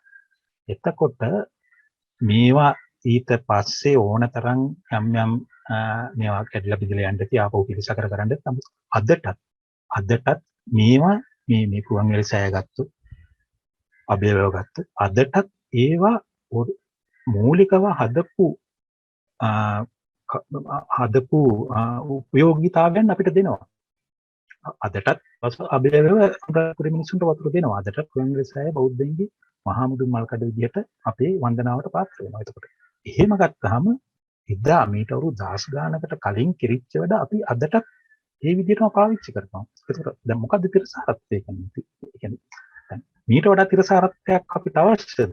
මේ අවුරුදු 10 ගානක් තිස්සේ මේ අපේ මුතුන් මිත්තෝ අපිට දීපු තාක්ෂණයේ තියෙන තිරසාරත්වය අපිට අඳුන ගන්න පුළුවන් නම් ඊටත් වඩා දෙයක් අපිට අවශ්‍යද? ඊට පස්සේ තුන්වෙනි කාරණේ තමයි ඒ කියන්නේ මම ඒ කියන්නේ ඓතිහාසික මේ දෘෂ්ටි කෝණය. එතකොට අපේ තාක්ෂණයේ ඓතිහාසික දෘෂ්ටි කෝණයෙන් බැලුවාම ඒකෙදී මේ අපේ තිබිච්ච මේ දේවල් මේ විසෝකුටක් භූවේ විසෝකුටක් තමයි මේ ඇවිල්ලා ඔය යෝධ ඇල. එතකොට අපිට තාමත් මේ කියන්නේ මේ පෙළක් සම්ප්‍රදායන් නැත්නම් මේ තාක්ෂණයන් බොහෝ විට වැරදි විදිහට අද ඉදිරිපත් කරනවා. නැත්නම් වැරදි විදිහට අද අර්ථ ගන්නවා. දැන් උදාහරණයකට විසෝකුටුව ගත්තොත් අපි විසෝකුටුව කියනවා ancient counterpart of modern valve pit. අද අපි පාවිච්චි කරන valve pit කියන එකේ ඉස්සෙල්ලාම අඳුනගත්ත තැන තමයි විසෝකුටුව කියන එක. ඊට පස්සේ මේ යෝධ ඇල ගත්තොත් ඒ යෝධ ඇල අපි ගන්නවා ඒකේ වැස්මක් පළවෙනි ඇතක්ම 17ටම ඇතක්මකට අඟල් 6යි කියන එක. ඊට පස්සේ විලේජ් ටැන්ක්ස් ගත්තොත් විලේජ් ටැන්ක්ස් අපි දන්නවා ඒවා කොච්චර උපයෝගීතාවයක් තියෙනවද කියලා. නමුත් මේ පෙළක් 1950 ගණන් 60 ගණන් වල වෙනකොට වාරි මාර්ග ඉංජිනේරුවෝ මේ ගම්බැව් කියන එක සැලකුවේ ඉවපරේෂන් පෑන්ස් කියලා කියන්නේ අනවශ්‍ය විදියට වතුර මේ වාෂ්ප වෙන තැන් විදියට. එතකොට මේ පිළිබඳ නිසියාකාර හැදෑරීමක් නොමැතිකම තුළ අපි මේවා වැරදි විදියට තේරුම් ගන්නවා. එතකොට ඓතිහාසික අධ්‍යයනයන් වල වැදගත්කම තියෙන්නේ එන්නේ වාගේ තේරුම් ගැනීම නැති කර ගන්න පුළුවන් අපිට මේවා ඓතිහාසිකම අධ්‍යයනය කිරීම තුළ. තවත් කාරණයක් තමයි මේ මොඩල්ස්. දැන් මේ පෙළක් දේවයේ මොඩල්ස් හදද්දී ආකෘති හදද්දී ඒවා නියමාකාරයෙන් කරපු අධ්‍යයනයන් හරහා නෙමෙයි ආකෘති හැදිලා තියෙන්නේ. දැන් මේ වාගේ ආකෘති අපි දැකලා තියෙනවා. විශේෂයෙන්ම කෞතුකාගාර වල තියෙන ආකෘති. නමුත් මේ සම්බන්ධයෙන් කරන අධ්‍යයනයන් සහ මේ සම්බන්ධයෙන් කරන මේ බල විභේදන සම්බන්ධයෙන් කරන අධ්‍යයන නැතුව තමයි මේ ආකෘති හදලා තියෙන්නේ. ඒතර ඒ ආකෘති හැදෙනවා නම් මම හිතන්නේ වැදගත් ඒව සම්බන්ධයෙන් තාක්ෂණික පැත්තෙන් නියමාකාර අධ්‍යයනයන් කිරීලා ඒ මතේ ආකෘති හැදෙනවා නම් තවත් කාරණයක් තමයි මේ අද කරන මේ ප්‍රතිෂ්ඨාපන වැඩ කටයුතු නැත්නම් ඒවා නැවත නගා සිටුවීමේ වැඩ කටයුතු. ඒවත් අර අපේ තිබිච්ච තාක්ෂණය හරියට හඳුනා නොගෙන කරන අවස්ථාවන් දකින්න තියෙනවා. දැන් උදාහරණයකට මේ අන්දකුණු පැත්තේ යට පෙන්වන්නේ අර මිරිසවැටිය සංරක්ෂණය කරලා ඉවර වෙලා ඒක පොත්පලන් දණ්ඩ විවෘත කරන්න උත්සාහ කරන අවස්ථාවේදී ඒක සම්පූර්ණයෙන් පිපිරුවා. ඒක මැද්දෙන් පිපිරුවා. ඒතර ඒකෙදි අවසාන වශයෙන් හඳුනාගත්තේ මේක කලින් තිබිච්ච තාක්ෂණය මේක කලින් ගොඩනගපු තාක්ෂණය හඳුනගන්නේ නැතුව තමයි මේක කෙරුණේ. ඒකින්දයි මේ කඩන් වැටීම මේ විදියට උනේ කියන එක. ඊට පස්සේ දැන් මේ වාගේ දේවල් දැන් මේ ඇවිල්ලා අඩුමතර මේ මොඩල් එකක්වත් නෙමෙයි. දැන් මේ අමුතුම මේ ප්‍රවණතාවයක් තියෙනවානේ මේ Facebook එක හරහා අපේ අතීත තාක්ෂණය ඉදිරිපත් ඒ කියන්නේ හඳුනා ගැනීම සහ ඉදිරිපත් කිරීම. එතකොට දැන් ඒ හරහා අර අපිට ඒ කියන්නේ මේ පහුගිය කාලෙවල තිබිච්ච අපේ ඒ ශාස්ත්‍රීය නැඹුරුවවත් නැත්නම් ඒ ශාස්ත්‍රීය ගතියවත් දැන් නැති වෙලා තියෙනවා. එතකොට හිතිච්ච කෙනෙක් හිතිච්ච දේවල් නැහැ. දැන් මේ මම හිතන්නේ මේ ඇත්තටම මම මේක දැක්කේ අද උදේ මම තිබිච්ච එක පෝස්ට් එක තිබිච්ච දෙයක් මම මෙතෙන්ට ගත්තේ. මේ දැන් මේ මොකක්ද අපි ලෝවා මහපාය. ඒක ලෝවා මහපාය තියෙන්නේ දැක්කේ මෙහෙමයි කියලා ඉවරලා කවුරු හරි මේ ඇඳලා දාලා තියෙනවා. දැන් මෙහෙම ලෝවා මහපායක් තිබුණාද කියලා අපිට හිතා ගන්න බෑ. උදාහරණයක් විදිහට මට එකපාරට දෙන්න දෙයක් තමයි මේ වහලේ කොහොමද මේ වහලයක් හදන්නේ කියලා. මේකට කෙනාට නිකමටවත් හිතුනද මේ වහලයක් හදන්න පුළුවන්ද කියලා. හරි. මේ වාගේ මේ අලුත් ප්‍රවණතාවයන් ගැන විශේෂයෙන් සඳහන් කළාම මේ වාගේ අධ්‍යයනයන් වල වැදගත්කම අපිට පේනවා. අපේ අතීත තාක්ෂණයේ නියමාකාරයෙන් හඳුනා ගැනීමේ සහ නියමාකාර අධ්‍යයනයකට යොමු කිරීමේ අවශ්‍යතාවය අපිට තියෙනවා. තවත් දේවල් තමයි මේ ඒ කියන්නේ අද සහ ඊට පස්සේ මේ පසු කාලීනව ඇතිවෙච්ච යම් යම් සංකල්ප. උදාහරණයක් විදිහට එකක් ගත්ත සිංහලීස් ආർ ද ෆස්ට් ඉන්වෙස්ටර්ස් ඔෆ් මොඩර්න් වෙල්ත් මේ පාකර්ගේ 1909 දී මේ ප්‍රකාශයට පත් කරපු ඉන්ෂන් සිලෝන් පොතේ තියෙනති. එතකොට දැන් මේවා ඊට පස්සේ දෙවනුව ගත්තොත් ලංකාව පෙරදිග ධාන්‍යාගාරය හරි බොහෝ විට ඇති වෙන්නේ නැත්තේ නිදහසින් පස්සේ අර මේ කොලොනයිසේෂන් කියන්නේ මින්නේරිය වාගේ ජනපද ව්‍යාපාර ඇතිවෙද්දී ආපු යම් යම් සමාජ යම් යම් අපි කියන්නේ සටන් පාඨවලටත් වඩා නිකන් මොටෝ වාගේ ඊට පස්සේ ගමයි පන්සලයි වැවයි දාගැබයි බොහෝ විට 1956 දී ආපු සමාජ තත්ත්වයන් එක්ක ඇතිවෙච්ච අදහස් වෙන්න පුළුවන්. ඊට පස්සේ අලුත්ම සම්ප්‍රදායන් ඉහළ යක්ක රාවණ ලංකාවට ඒ වගේ දේවල් හරහා අපේ තාක්ෂණය ඒ කියන්නේ උත්කර්ෂයකට නැංවීම. ඒ කියන්නේ පදනම් රහිත උත්කර්ෂයකට නැංවීමේ අවස්ථාවන්. දැන් මේ වගේ දේවලුත් මම හිතන්නේ අපි හඳුනාගත යුතුයි. මේ නව ප්‍රවණතාවයන්ත් අපි හඳුනාගත යුතුයි. අපේ මේ අතීත තාක්ෂණ වල තාක්ෂණයක් ගැන කරන සාකච්ඡා විදිහට මම දෙවෙනි කොටස දී මම යොමුනේ කතා කරන්න මේ අද ඒ කියන්නේ නවීන උපයෝගීතාවය සම්බන්ධයෙන් ඒක මම මූලික වශයෙන් තාක්ෂණික උපයෝගීතාවයක් තියෙනවා. තාක්ෂණික දෘෂ්ටි කෝණයෙන් බැලුවම ප්‍රසාරත්වය පිළිබඳ උපයෝගීතාවයක් තියෙනවා. ඉතිහාසමය වශයෙන් උපයෝගීතාවයක් තියෙනවා. නැත්නම් ඉතිහාසමය හැදෑරීමක් ඉදිරි උපයෝගීතාවයක් තියෙනවා. සංකල්ප වශයෙන් මේ අද මේවා ඇවිල්ලා තියෙන තැන පිළිබඳ නැවත සිතා බැලීමකට අප යොමු කරනවා. ඔය කාරණාව තමයි මම හිතන්නේ නිස්කයිස් එච්චරම ලොකු වැදගත්කමක් අපිට නැහැ. විශේෂයෙන්ම කාලයත් එක්ක අපිට අවශ්‍ය වුණොත් අපි සාකච්ඡාවේ විදිහට ඒව ගැන කියයි. ඔය කරුණු කාරණා ටික තමයි මට කියන්න උත්සාහ කළේ. මම පැයකට ආසන්න කාලය විනාඩි 45කට ආසන්න කාලයක් මම සීමා වෙන්න උත්සාහ කළා. හොඳයි. ඒ කාරණෙත් එක්ක මම ඉදිරිපත් කිරීම නවත්වනවා. සාකච්ඡා වාරයට ඉද ස්තුති චන්දන. මේ දැන් ඔය ඔබ මුලින් ගඩොල් මේ පස් වලින් මැටි හදලා ගඩොල් පුච්චලා කරපු දේවල් ගැන කියද්දී මට මතක් වුණේ එක මේ කාරණේට පිටින් අපේ මේ පෞරාණික උරුමය උපහාසයට ලක් කරමින් පසු කාලයක කවි එහෙම ලියුණා. ගඩොල් බුදුන් කියලා ලිව්වා. ඔබට මතක ඇති ගඩොල් බුදුන් කතා. ඊට පස්සේ කිව්වා රුවන්වැලිසෑයේ සියලු දේවල් ගලවලා ගඩොල් දෙනවා කියලා පොදු ජනතාවට ගෙවල් හදාගන්න. මේ වගේ සංකල්ප 930 ගණන් වල ඉඳලා වාමාංශික ව්‍යාපාරයේ නැගීමත් එක්ක ඒ අයට මේ අපේ පෞරාණික සංස්කෘතිය උරුමය වටහා ගන්නට නොහැකි වුණාද දන්නේත් නැහැ. ඒ මත ප්‍රකාශ කළේ ඒවා ලියවිලා තියෙනවා.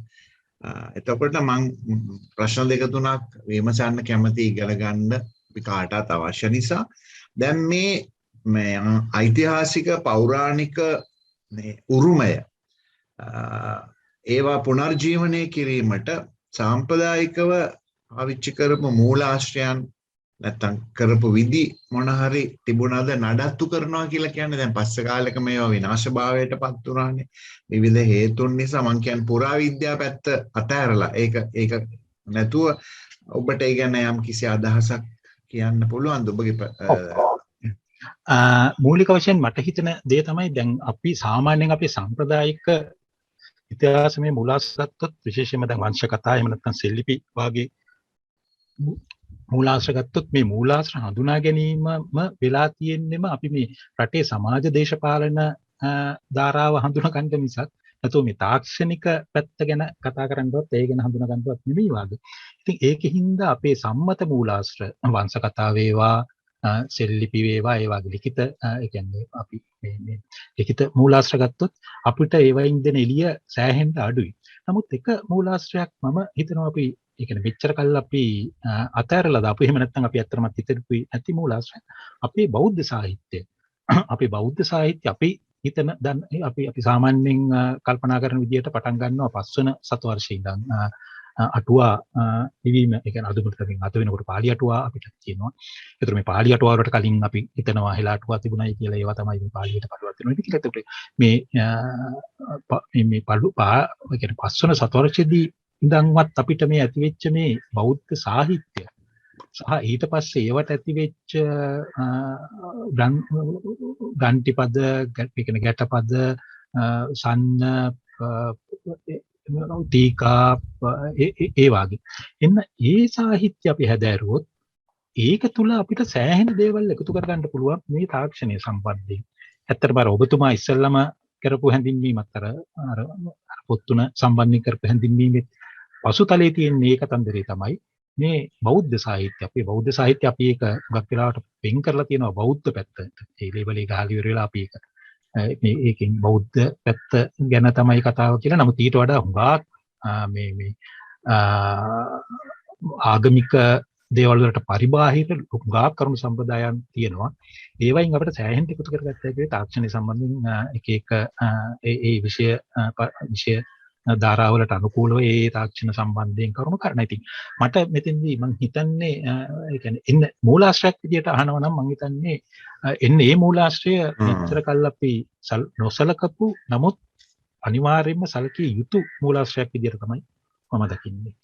හොඳයි අර ශිෂ්ටාචාර සංස්කෘතීන් නිර්මාණය වෙනකොට ලෝකයේ දැන් අද වගේ ආසියාන්තරා ඒවා මුකුත් නැති යුගවල තාක්ෂණයේ චන්ද්‍රිකා තාක්ෂණය නමුත් කෙසේ වුණත් ජල යාත්‍රා මගින් හරි කෙසේ වුණත් මේවයි මිශ්‍රණයක් යම් කිසි ආభాසයක් ලැබිලා තියෙනවනේ. දැන් ඔබ මේ ඊටාම මහාර්ග අපේ ඓතිහාසික පුරාණය පිළිබඳ එයින් බොහොම සීමා කරලා කාලය අනුව ඉදිරිපත් කරපු විශිෂ්ට අත්දැකීම් අපිට දුන්න දැනුම තුල මේවා මේ අපෙන්ම උපන් ඒවද අපිට පිටින් ඇවිල්ලා ඒවත් එක මිශ්‍ර වෙලා ලැබිච්ච දායාදයක්ද ඥාන සම්භාරයක්ද කියන එක ගැන මොකද්ද අපිට කියන්න පුළුවන් වෙන්නේ? ලංකාවේ පිහිටීම සම්බන්ධයෙන්මත් මම හිතන්නේ අධ්‍යයනය කරපු ඉතිහාසඥයෝ ඒ කියන්නේ අතර මම හිතන්නේ ලංකාවේ පිහිටීම කොච්චර දුරට නම් දේශපාලන සමාජමය විපර්යාසයන් වලට තුඩු දුන්නද කියන එක මම හිතන්නේ ඉතිහාසයේ ඉතාමත්ම ප්‍රතුලව මේ සාකච්ඡා වුණු කාරණයක්. නමුත් තාක්ෂණය සම්බන්ධයෙන් ආපහු අපිට කියන්න තියෙන තාක්ෂණය සම්බන්ධයෙන් එහෙම ලොකු කතිකාවතක් ගොඩනැගිලා නැහැ මේ දක්වා කියන එක. නමුත් දැන් ඒ කියන්නේ අච්චර සමාජ දේශපාලන තලයන් වෙනස් වුණා නම් ක්‍රිස්තු පූර්ව යුගයේ ඉඳන් එහෙමනම් තාක්ෂණය සම්බන්ධයෙන් දැනුම ලංකාවට ඒම සහ ලංකාවේ තාක්ෂණය සම්බන්ධ දැනුම පිටට යෑම කියන එක වෙන්න බැරි දෙයක් නෙමෙයි. ඒක වෙන්න ඇති බොහෝ විට. විශේෂයෙන්ම දැන් අපිට යුරෝපයේ පැත්තෙන් රෝමේ ඉඳන්ම ඊට පස්සේ මධ්‍යම ආසියාව සහ ඊට පස්සේ ආසියාව ඊට පස්සේ චීනය පැත්ත ඒ සියලුම රටවල් එක්ක අපිට කිට්ටු සම්බන්ධතා තිබිලා තියෙනවා. ඒකට දැන් මේ තියෙන දේවලුත් මේ කතා කරපු දේවලුත් සම්බන්ධයෙන් දැනුම අපිට අනිවාර්යයෙන්ම පිටින් එන්නත් ඇති. ඒ වගේම මෙහි ඇති වෙච්ච දැනුම පිටට යන්නත් ඇති. දැන් උදාහරණයක් විදිහට මම අවස්ථා දෙකක් ගන්න. එකක් තමයි ඔය ස්තූප තාක්ෂණය. දැන් අපි දන්නවා ඉන්දියාවෙත් ස්තූප තියෙනවා. හරි නමුත් ලංකාවේ තරම් ලොකු ස්තූප ඉන්දියාවේ නැහැ. එතකොට දැන් ස්තූප සම්බන්ධයෙන් මූලික තාක්ෂණය අපිට මෙහින් සමහරට ඉන්දියාවෙන් ආවා වෙන්න පුළුවන්. නමුත් අනිවාර්යයෙන්ම ඒකෙදී අපි අපේ දැනුම හරහා මේ ලංකාවේ දේශීය තාක්ෂණය හරහා ඒවා මහා පරිමාණයකට ගෙනිච්චා වෙන්න පුළුවන්. ඊට පස්සේ මම අර එක තැනකදී පෙන්නවා මේ අමුණු සම්බන්ධයෙන් ඔය අංගන්මැදිල්ල සහ ඇලහැර සම්බන්ධයෙන්. ඊට පස්සේ චීනෙත් තියෙන ඔය අමුණු සම්ප්‍රදාය. චීනේ දුජියන්යාන් කියන අමුණු කියන එක ටිස්තු පූර්ව 5 වෙනි සතවර්ෂයේදී හෝ 4 වෙනි සතවර්ෂයේදී හිටියා. දැන් ලංකාවේ ඔය ඇලහැර දිනිපේ අමුණු වල තියෙන ඒ තාක්ෂණයම තමයි අර චීනි දූජයන්යන් අමුණෙත් තියෙන්නේ. ඒක සමහරවිට චීනෙන් ඒක අපිට වෙන්නත් පුළුවන්. ඒ වාගේ සම්බන්ධතා හරහා. නමුත් අපි ඒක ලංකාවේ ඉතාමත්ම නමුත් දැන් චීන ගත්තොත් ඒක දූජයන් වලට විතරයි ඒ අමුණු තාක්ෂණය සීමා වෙලා තියෙන්නේ. නමුත් ලංකාවේ මේක තදබල විදියට මහවැලි ගඟේ අමුණු, අබංගඟේ අමුණු, දතුරුවේ අමුණු ඔක්කොම බාක් හැදලා තියෙන්නේ මේ එක්තරා තාක්ෂණයක් එක්ක. එතකොට එන්නේ තාක්ෂණයේ සමහරට එහෙන් එන්නදී නමුත් අපි ඒක ප්‍රතුල විදියට යොදා ගන්න ඇති. ඒ වගේ ලංකාවෙන් ඇති වෙච්ච තාක්ෂණයක් පිටට යන්න ඇති. ඒ වගේ අර එක තැනක ඇති වෙච්ච ස්ථිතික දෙයකට වඩා මම හිතන්නේ අපි මේක අර ගතික දැනුම් පද්ධතියක් විදියට තමයි දකින්න තියෙන්නේ කියන එක. දැන් අපේ විශ්වවිද්‍යාලවලත් ඉංග්‍රීසි භාෂාව කියන එක උපකරණයක් හැටියට එය ඉගෙන ගන්න ඕනේ. ඉංග්‍රීසි භාෂාව මැදින් අනිකුත් විෂයන් ඉගෙන ගන්න ඕනේ කියලා විශාල වැඩසටහන් ව්‍යාපෘති ක්‍රියාත්මක වෙනවා. එතකොට ඒ අතරේ අපේ සිංහල භාෂාව ක්‍රිස්තු පූර්ව 3 වෙනි සතවර්ෂයේදී බ්‍රාහ්මී අක්ෂර ගල්වල කොටලා තියෙන කවි වගේ විශාල ඉතිහාසයක්. අනිත් පැත්තෙන් මේ රටේම දෙමළ භාෂාවට විශාල ඉතිහාසයක් තිබෙනවා. එතකොට මම කැමති දැන් අපේ පාලි භාෂාව මගධ භාෂාව නැත්නම් පාලි ඒවයින් අර ඔබ මතක් කරපු විදිහට බෞද්ධ සාහිත්‍ය පැත්ත දැන් ඇමරිකාවේ මයින්ඩ්ෆුල්නස් කියලා වැඩසටහනක් ක්‍රියාවට නංවනවනේ. ඒනේ පොළ ගුණරත්න හාමුදුරුවෝ එහෙම හුඟක් වැඩ කරලා තිනවා. නමුත් ඇමරිකානුවන් ඒක ක්‍රියාවට නංවනකොට බෞද්ධ ආධ්‍යාත්මික ස්වරූපය ගැන සඳහන් කරන්නට වැඩිය මැලි වෙනවා කැමති වන්නේ නැහැ. මොකද වෙනත් ආගමික අය ඉන්නවා. බෞද්ධ කියන්නේ සිංහල කියන්නේ අපේ අනන්‍යතාවනේ. දෙමළ කියන අයත් ඉන්නවා, බර්ගර් විමැදි ජනයා ඉන්නවා. ඒ අයටත් අපේ ගෞරවත්වය තියෙනවා, සහජීවනයේ ඔක්කොම තියෙනවා. මං අහන්නේ දැන් මේ තාක්ෂණයට බෞද්ධ චින්තනය, බෞද්ධ දර්ශනයේ යම්කිසි අදහසක්, ඉන්ස්පිරේෂන්, ආభాසයක්, දැනුමක් වාගේ දෙයක් ලබා ගන්නට පදනමක් සැකසුණාද කියන එක ගැන ඔබ අධ්‍යයනය කළා තියෙන නිසා ඒක ගැන යමක් කිව්වොත් හොඳයි නේද? ඔව්. ඒකෙදී දැන් බෞද්ධ මම උදාහරණ කීපකින් මම හිතන්නේ පැහැදිලිව මට මේ කියන්න ඕන අදහස මම හිතන්නේ වඩා පැහැදිලිව කියා ගන්න පුළුවන් වෙයි මට. දැන් අපි දැන් බෞද්ධ චින්තනය කියන එක කොහොමද තාක්ෂණයට බලපෑවේ කියන එක මට හිතෙන්නේ ඒ කියන්නේ තල තුනකින් වෙන්න ඇති කියලා. නිකන් මේ ස්ටේජස් නැත්තම් ඇත්තටම මේ තල තුනකින් වෙන්න ඇති කියලා. පළවෙනි තලයේ තමයි මේ ඒ කියන්නේ එක්තරා විදිහක ජනප්‍රිය තලයක්. දැන් ජනප්‍රිය තලයක් කියන එකෙන් මම අදහස් කරන්නේ දැන් අපි ස්තූප තාක්ෂණය ගමුකෝ. දැන් මම ඉස්සෙල්ලා මුලින්ම පටන් ගත්ත ස්තූප තාක්ෂණය. ඒතර ස්තූප තාක්ෂණයේදී දැන් ඇයි අපිට මේ ඒ කියන්නේ මහා ස්තූප ඕනේ. ඒ කියන්නේ මහා විශාල පරිමාණයේ ස්තූප අපිට ඕන වෙන්නේ ඇයි? අපිට ඔක ඒ කියන්නේ පොඩියට ස්තූපයක් හදලා ඉවර වෙලා ඒකට වැඳුම් පිදුම් කරගෙන මොකද දැන් මේ ස්තූප තාක්ෂණය අපිට දිගටම ආවෙත් නැහැනේ. මහා ස්තූප තාක්ෂණයේ අනුරාධපුර මුල් යුගයෙන් නතර වුණා. ඊට පස්සේ තෙත් කලාපයට එනකොට අපි සම්පූර්ණයෙන්ම මේ මහා ස්තූප තාක්ෂණය අපිට තිබුණේ නැහැනේ. ඒකේ උදාහරණ අපිට හොයාගන්න හම්බෙන්නේ නැහැනේ. එතකොට මේ මහා ස්තූප තාක්ෂණය ඇති වෙන්න එක හේතුවක් විදිහට මම දකින්නේ අපිට තිබිච්ච බෞද්ධ චින්තනය තුළ අපිට තියෙන මේ අර ධාතු වන්දනාව සම්බන්ධයෙන් තිබිච්ච තදබල ඒ කියන්නේ මේ ආශාව කියන්නේ ඒ සම්බන්ධයෙන් අපිට තියෙන ආශාවට වඩා මම හිතන්නේ මේ කියන්නේ ඒක අපි ඊටාත්ම මේ වන්දනාමාන ඒ කියන්නේ වන්දනීය විදිහට අපි සලකනවා ධාතු වන්දනාව. ඒතර මේ ධාතු වන්දනාවත් එක්ක මොකද වෙන්නේ? ධාතු වන්දනාවත් වන්දනීය විදිහට සලකන සමාජයකදී ඉන්න තාක්ෂණය සම්බන්ධ මිනිස්සුන්ට සමාජයට සිද්ධ වෙන්න පුළුවන් මේ ධාතු වන්දනාවට අදාළ වෙන ව්‍යුහයන් ඉතාමත්ම ඒ කියන්නේ ආකර්ශනීය විදිහට හදන්නේ.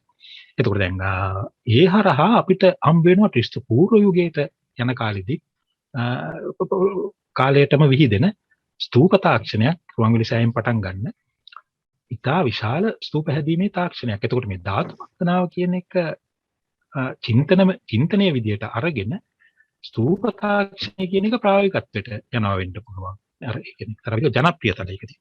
ඊට පස්සේ ප්‍රායෝගික තලයකට එනකොට මට අදහස් කරන දේ තමයි දැන් මෙන්න මේ වාගේ දෙයක්. දැන් අපි ගත්තොත් දැන් අර මේ අපේ අර ගාථාව මේ දේවෝ වස්සතු කාලේන කියලා ඒ වශයෙන් යන ගාථාව.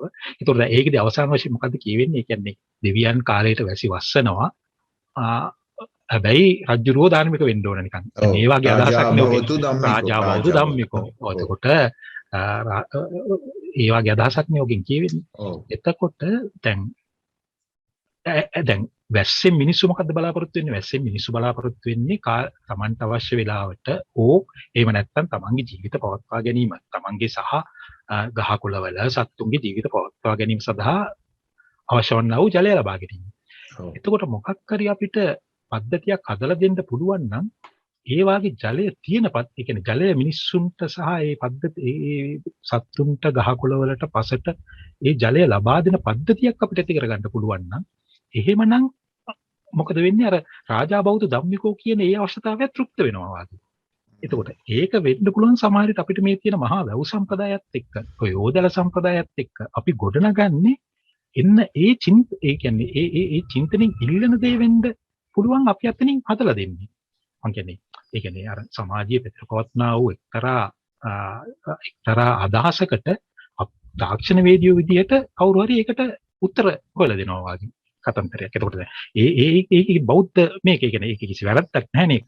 ඒ කියන්නේ කාලයට වැසි වසින්ද මිනිස්සු රජවරු ධාර්මික වෙන්න ඕනේ. ඒක හරි. හොඳ අදහසක්.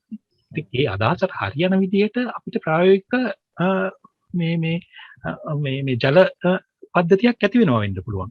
එතකොට මේ ප්‍රායෝගිකත්වය ඊට පස්සේ දැන් චින්තනමය වශයෙන් මට කියන්නේ දැන් බුද්ධාගමේ අපි කියන්නේ බෞද්ධ තුදහම තුල දැන් වෙනස් වීම වාගේ දේවල් අපිට කිසිසේත්ම අලුත් දේවල් නෙමෙයි අපි දන්නවා. මේ හැමදේම වෙනස් වෙනවා.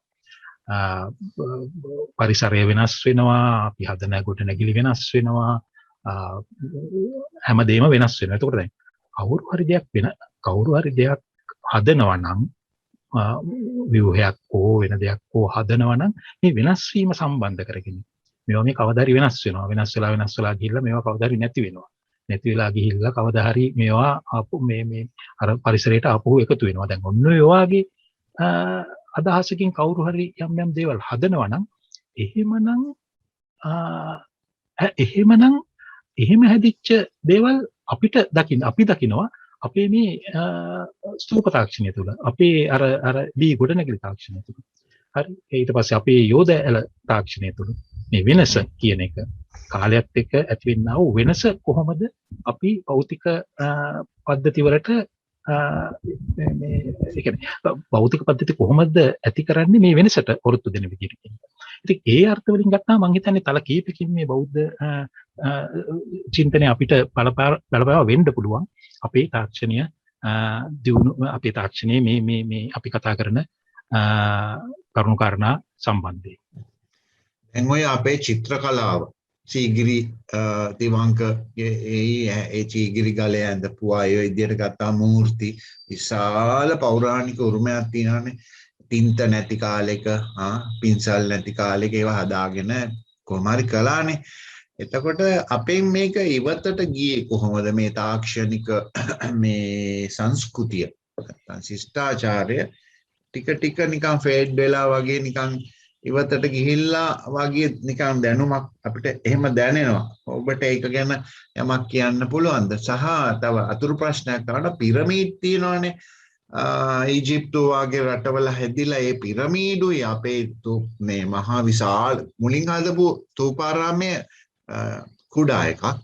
ජේතවනාරාම රුවන්වැලිසෑය මිරිසවැටිය දකුණු පළාතේ තිස්සවෙහෙර ඒ වගේ දේවල් එක්ක බැලුවම මේ නිකන් මොකක් හරි නිකන් එක කතන්දර තියෙනවනේ. මොනාරි සම්බන්ධයක් තියෙනවද එහෙම? පළවෙනි ප්‍රශ්නෙට මම ඉස්සලම මේවා ඉවත් උනේ. දැන් සමහර විට මේවා අපිට හම්බ වෙච්ච විදිහටමද දන්නෙත් නැහැ මේවා අපිට ඉවත් උනේ. මම කියන්නේ ඒක පිටරටකින් හම්බුනායි කියලා. නමුත් දැනුමේ ඒ කියන්නේ දැනුමේ ගලා යාම කියන එක අපිට කොහොමදවත් ප්‍රතික්ෂේප කරන්න පුළුවන් දෙයක් නෙමෙයි. එකම දේ ප්‍රශ්න වෙලා තියෙන්නේ අපි දැන් නැත්නම් තාක්ෂණික දැනුම හෝ වෙන යම් දැනුමක් ගැන කතා කරද්දී අපි හැම වෙලේම හිතන්නේ මේ පිටරටින් ලංකාවට ආවා, හැම වෙලේම ඉන්දියාවෙන් ලංකාවට ආවා. වාගේ දෙයක් නිසා ලංකාවෙන් එළියට ගියා එක මොකක්ද කියන එක අපි වැඩි හිතන්නේ නැති ප්‍රශ්නයක් කියනවා. නමුත් අනිවාර්යයෙන්ම ලංකාවෙනොත් පිටට යන්න ඇති. එතකොට ඒකත් එක්ක බැලුවාම මේ දැනුම විතරක් නෙමෙයි. එතකොට මේ කතන්දරත් එක්ක ආවේ අපි පැහැදිලිව දන්නවා දැනුමට වඩා අපි හොඳට අධ්‍යයනය කරලා තියෙනවා. අපිට ආක්‍රමණ ආවා. එතකොට ඒ කියන්නේ පිටින් මිනිස්සු ආවා. ඒ මිනිස්සු ඒවා පෙලක් ඒවා ඒ ආපු ගමන් පෙලක් ඒවා හොඳ ගමන් පෙලක් ඒවා යාළු මිත්‍රකම් හරහා ආපු ඒවා. නමුත් හුඟක් ඒවා යාළු උගක් වේදී උනේ අනිත් පැත්ත එක්ක මේ ඒ කියන්නේ ලංකාව යටත් කරගන්න හරි දේශපාලන වශයෙන් ලංකාවට බලපෑම් කරන්න හරි වෙච්ච දේවල් තමයි. ඒතකොට එහෙම දේවල් වලදී යම් කිසි විදිහකට භෞතික වශයෙන් යම් પરම්පරාවල් නැති වුණා නම් යම් මිනිස්සු කොට්ටාස නැති වුණා නම් එතකොට එන්නේ මිනිස්සුත් එක්කම ඒ මිනිස්සු දැනගෙන හිටපු දේවල් නැති වෙනවයි කියන එක අනිවාර්යෙන්ම වෙන්න පුළුවන් දෙයක්. එතකොට ඒකෙද්දි වෙච්ච අනිත් ප්‍රශ්නේ තමයි මම හිතන්නේ අපිට මේකේ ලිඛිත සම්ප්‍රදායක් නොතිබෙන්න ඇති. ඒ කියන්නේ දැන් අපි දන්නවා අපි එච්චරම අධ්‍යයනය නොකරපු යම් තාක්ෂණයන් තියෙනවා. ලිඛිතව පුස්කොළ පොත්වල තාමත් තියෙනවා වෙන්න පුළුවන්. නමුත් දැන් උදාහරණයක් විදිහට දැන් අපි ওই ජල තාක්ෂණය ගත්තොත් අපි ස්තූප ඉදිකිරීම තාක්ෂණය ගත්තොත් එහෙම නැත්නම් අපේ මේ ලෝහ තාක්ෂණය ගත්තොත් මට බොහෝම සැකසිතයි ඒව සම්බන්ධයෙන් අපිට ඒ කියන්නේ ඔය බෞද්ධ සාහිත්‍යයට සමගාමීව ලිඛිත සාහිත්‍යයක් තිබුණාද කියලා. චීන ගත්තොත් තත්ත්වෙ වෙනස්. චීනේ ඒ කට්ටිය ඒ තාක්ෂණය ලිව්වා. මම හිතන්නේ ඉන්දියාවේ ඒ තාක්ෂණය ලිව්වා ඒ කට්ටිය ජ්‍යොතිෂ සම්බන්ධයෙන් අන්තය සම්බන්ධයෙන් ලොකු සාහිත්‍යයක් තියෙනවා නමුත් අපිට නැහැ. එතකොට මේකට අදාළ මිනිස්සු ටික නැති වුණොත් කාර්යය ඒකත් මේ මිනිස්සු නැතිවීමත් එක්කම ඒ තාක්ෂණෙත් නැති වෙනවා. ඒක එක පැත්තක්. දෙවෙනි පැත්ත තමයි අපිට තිබුණේ මම හිතන විදිහට ඒ කියන්නේ ප්‍රායෝගිකත්වයට එක්ක යන තාක්ෂණයක්. ඒ කියන්නේ යම්කිසි අවශ්‍යතාවයක් තියෙනවා නම් තමයි ඒ අවශ්‍යතාවය තෘප්ත වීමේ තාක්ෂණය ඇති වෙන්නේ. නැතෝ හුදෙක් දැනුම සඳහා හෝ හුදෙක් තාක්ෂණය සඳහා තාක්ෂණයක් වෙච්ච තාක්ෂණයක් නෙමෙයි. එතකොට දැන් අවශ්‍යතාවය නැති වුණොත් ඒත් ඒ තාක්ෂණය නැති වෙනවා. දැන් උදාහරණයක් විදිහට මම කියන්න හදන්නේ දැන් වේලි කලාපයෙන් තෙත් කලාපයට ඒම තුල අමුණු ඒ කියන්නේ මහා වැව් තාක්ෂණය මහා වැව් වල අවශ්‍යතාවය නැති වුණා නම් එහෙමනම් ඒ සංක්‍රමණයත් එක්ක මහා වැව් හැදීමේ තාක්ෂණයක් නැති වෙනවා. එතකොට ඒකත් එක්ක අපිට තිබිච්ච මහා වැව් තාක්ෂණය නැති වෙනවා. ඒක අපිට කවදාවත් ආපහු මේ කියන්නේ හොයාගන්න බැරි වෙන විදිහට නැත්නම් ඒක නැවතත් ගොඩනගා ගන්න බැරි වෙන විදිහට. ඉතින් ඒකත් එක්ක එතකොට මේ ආක්‍රමණ සහ ඊට පස්සේ ඒ හරහා භෞතිකව මිනිස් කොට්ටාස නැතිවීම ඊට පස්සේ තාක්ෂණය සම්බන්ධයෙන් ලිඛිත මූලාශ්‍රවල අඩුපාඩුව සහ ඊට පස්සේ අවශ්‍යතාවය මත ඇති වෙච්ච තාක්ෂණයක් වීම ඔය වාගේ ඔක්කොගම එකතුවක් තමයි මම හිතේ අද වෙනකොට අපි මේ තාක්ෂණය නැතිවීම නැතිවීම කියලා අපි හඳුනාගන්නේ. ඒ විදිහටයි මම හිතන්නේ පළවෙනි ප්‍රශ්නෙට උත්තරේ පිරමීඩ් ගැන මොන හරි වාක්‍යයක් දෙකක් කියන්න. පිරමීඩ් ගැන කතන්දරේ ඒ කියන්නේ දැන් ඇත්තටම ඒක පිළිබඳව ඒ කියන්නේ ලොකු මේ පිරමීඩ් සම්බන්ධයෙන්ුත් ඉතාමත්ම ඒ කියන්නේ ඒක පිටිපස්සේ ලොකු තාක්ෂණයක් තියෙනවා. සහ එහි පිරමීඩ් සහ ලංකාවේ ස්තූප සම්බන්ධයෙන් නම් මට එච්චරම කිට්ටුවෙන් යන ගතියක් පේන්නේ නැහැ. මට පේන්නේ ඒ කියන්නේ එක සමාජවල ඇතිවෙච්ච අවශ්‍යතාවයන් වලට ඒ සමාජ වලින් හදපු උත්තර විදිහට නිසා ඒ දෙක අතරේ සම්බන්ධයක් නම් මට ඇත්තටම පේන්නේ නැහැ. මට තව එක කෙටි ප්‍රශ්නයක් අහනවා. ඔබට හුඟක් ස්තුතියි අපට දැනුම අවබෝධය ලබා දුන්නට. මේ අත්දැකීම බොහොම විශිෂ්ටයි. මේ මොකද තව ඇති සමහරලාට ප්‍රශ්නයක් දෙකක් අහන්න අපේ ශ්‍රාවකයින් අසන්නන් බලාගෙන ඉන්න අය මේ අපිට අර ශ්‍රී මහා බෝධිය වැඩම කරන අවස්ථාවේදී ශිල්ප ශ්‍රේණීන්ගේ පැමිණීමක් ආවා කියලා මූලාශ්‍රවල වංශ කතාවල සඳහන් වෙනවානේ. බෝධි වංශය දැන් ලංකාව තමයි ගසක් ගැන වංශ කතාවල් ලිවි, දතක් ගැන වංශ කතාවල් ලිවි, චෛත්‍යයක් ගැන වංශ කතාවල් ලිවි. ඔය විදිහටනේ තියෙන්නේ ලෝකෙ. එහෙම එකක් නැහැ. බෝධි වංශ, තූප වංශ, 18 වංශ යනාදී වශයෙන්. එතකොට ඒකේ ඒ පැමිණුණු උදවිය ශිල්ප ශ්‍රේණි කියන්නේ ස්කිල් වර්කර්ස්ලා කියලා කියනනේ. ඒව ගැන ඔබගේ අවධානයට යොමු වෙලා ඇති නේද? ඒක ගැනත් යමක් කියන්න පුළුවන්ද අපිට? ඔව්. මට හිතෙන්නේ දැන් ඒක මම හිතන්නේ එක්තරා විදිහක මේ කියන්නේ මේ දැන් ඒ කියන්නේ අපි දන්නවා දැන් බෞද්ධ ලෝකේ බෞද්ධ වන්දනාමාන හරහා පැත්තෙන් ගත්තාම ශ්‍රී මහා බෝධිය කියන එක ඉතාමත් අතිශය ඒ කියන්නේ මුදුන් මල් කඩක් අපි හැමෝටම. එතකොට ඒ කාලේ වෙනකොට අශෝක අධිරාජ්‍යයේ කාලේ වෙනකොට ඉන්දියාවෙත් ඒ තත්ත්වය තියෙන්න ඇති. එතකොට ඒකත් එක්ක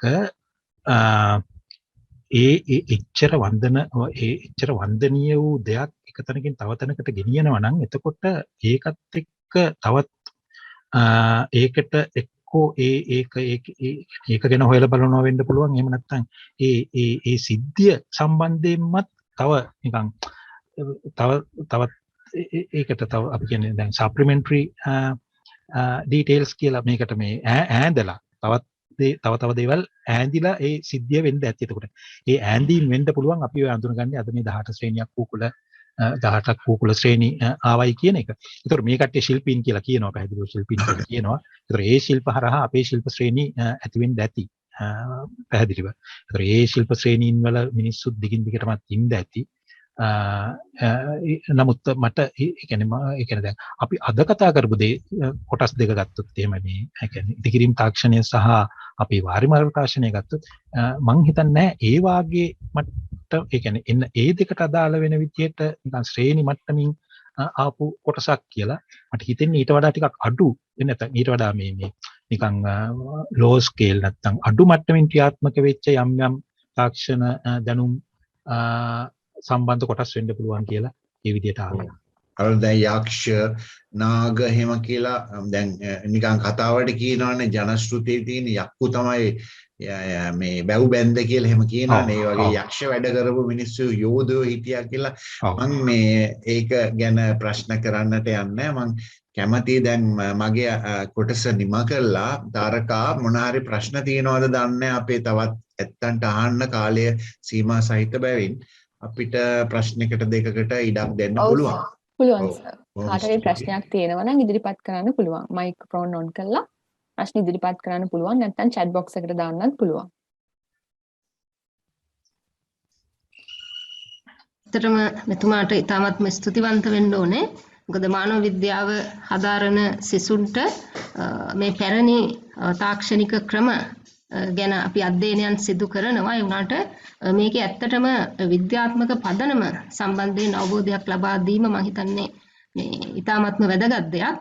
ඇත්තටම මේක මේ දැනුම අපිට උනත් දැන් ගිහිල්ලා මේ අනුරාධපුරේ ගියාට පස්සේ ඒ ස්තූප හදලා තියෙන තාක්ෂණය කොයි විදිහටද කියන එක සම්බන්ධයෙන් මේ හිතා ගන්නත් අමාරුයි.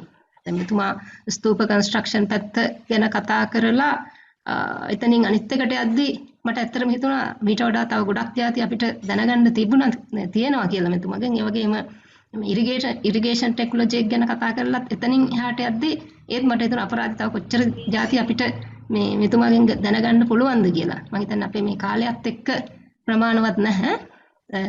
ඇත්තටම මේ මට ප්‍රශ්නයක් විදිහට මතුනේ ඔබතුමාගෙන් අහන්න.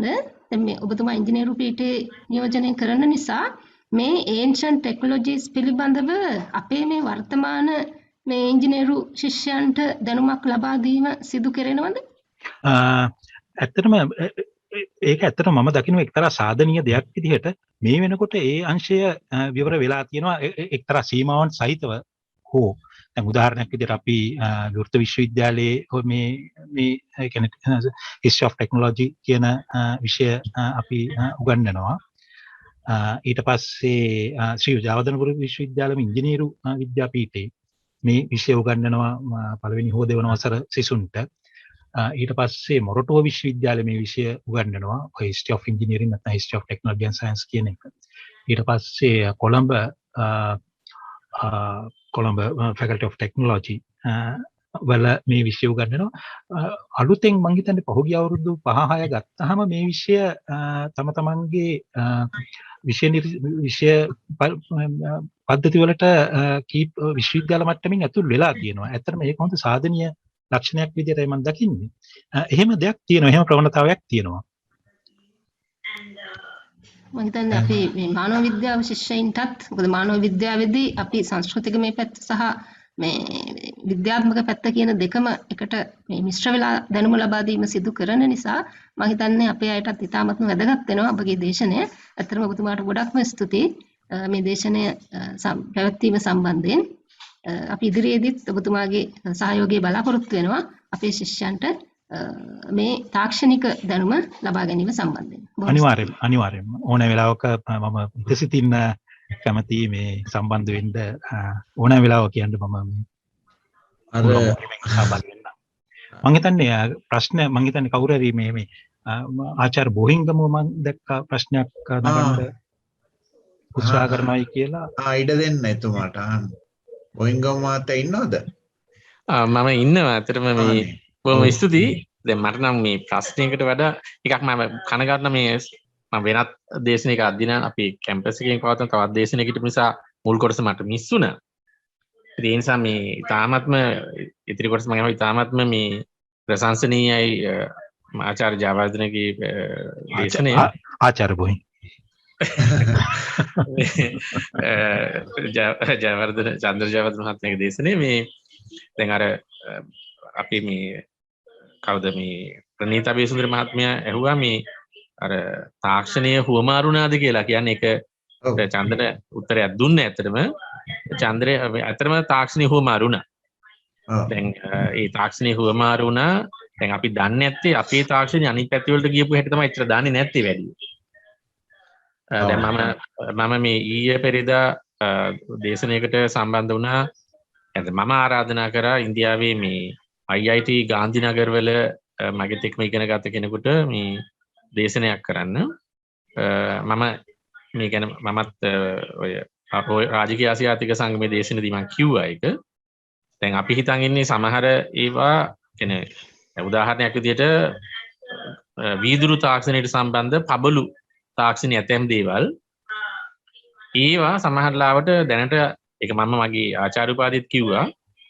ඒක පබළු වර්ගයක් තියෙනවා මේ ඉන්ඩෝ පැසිෆික් බීඩ්ස් කියලා.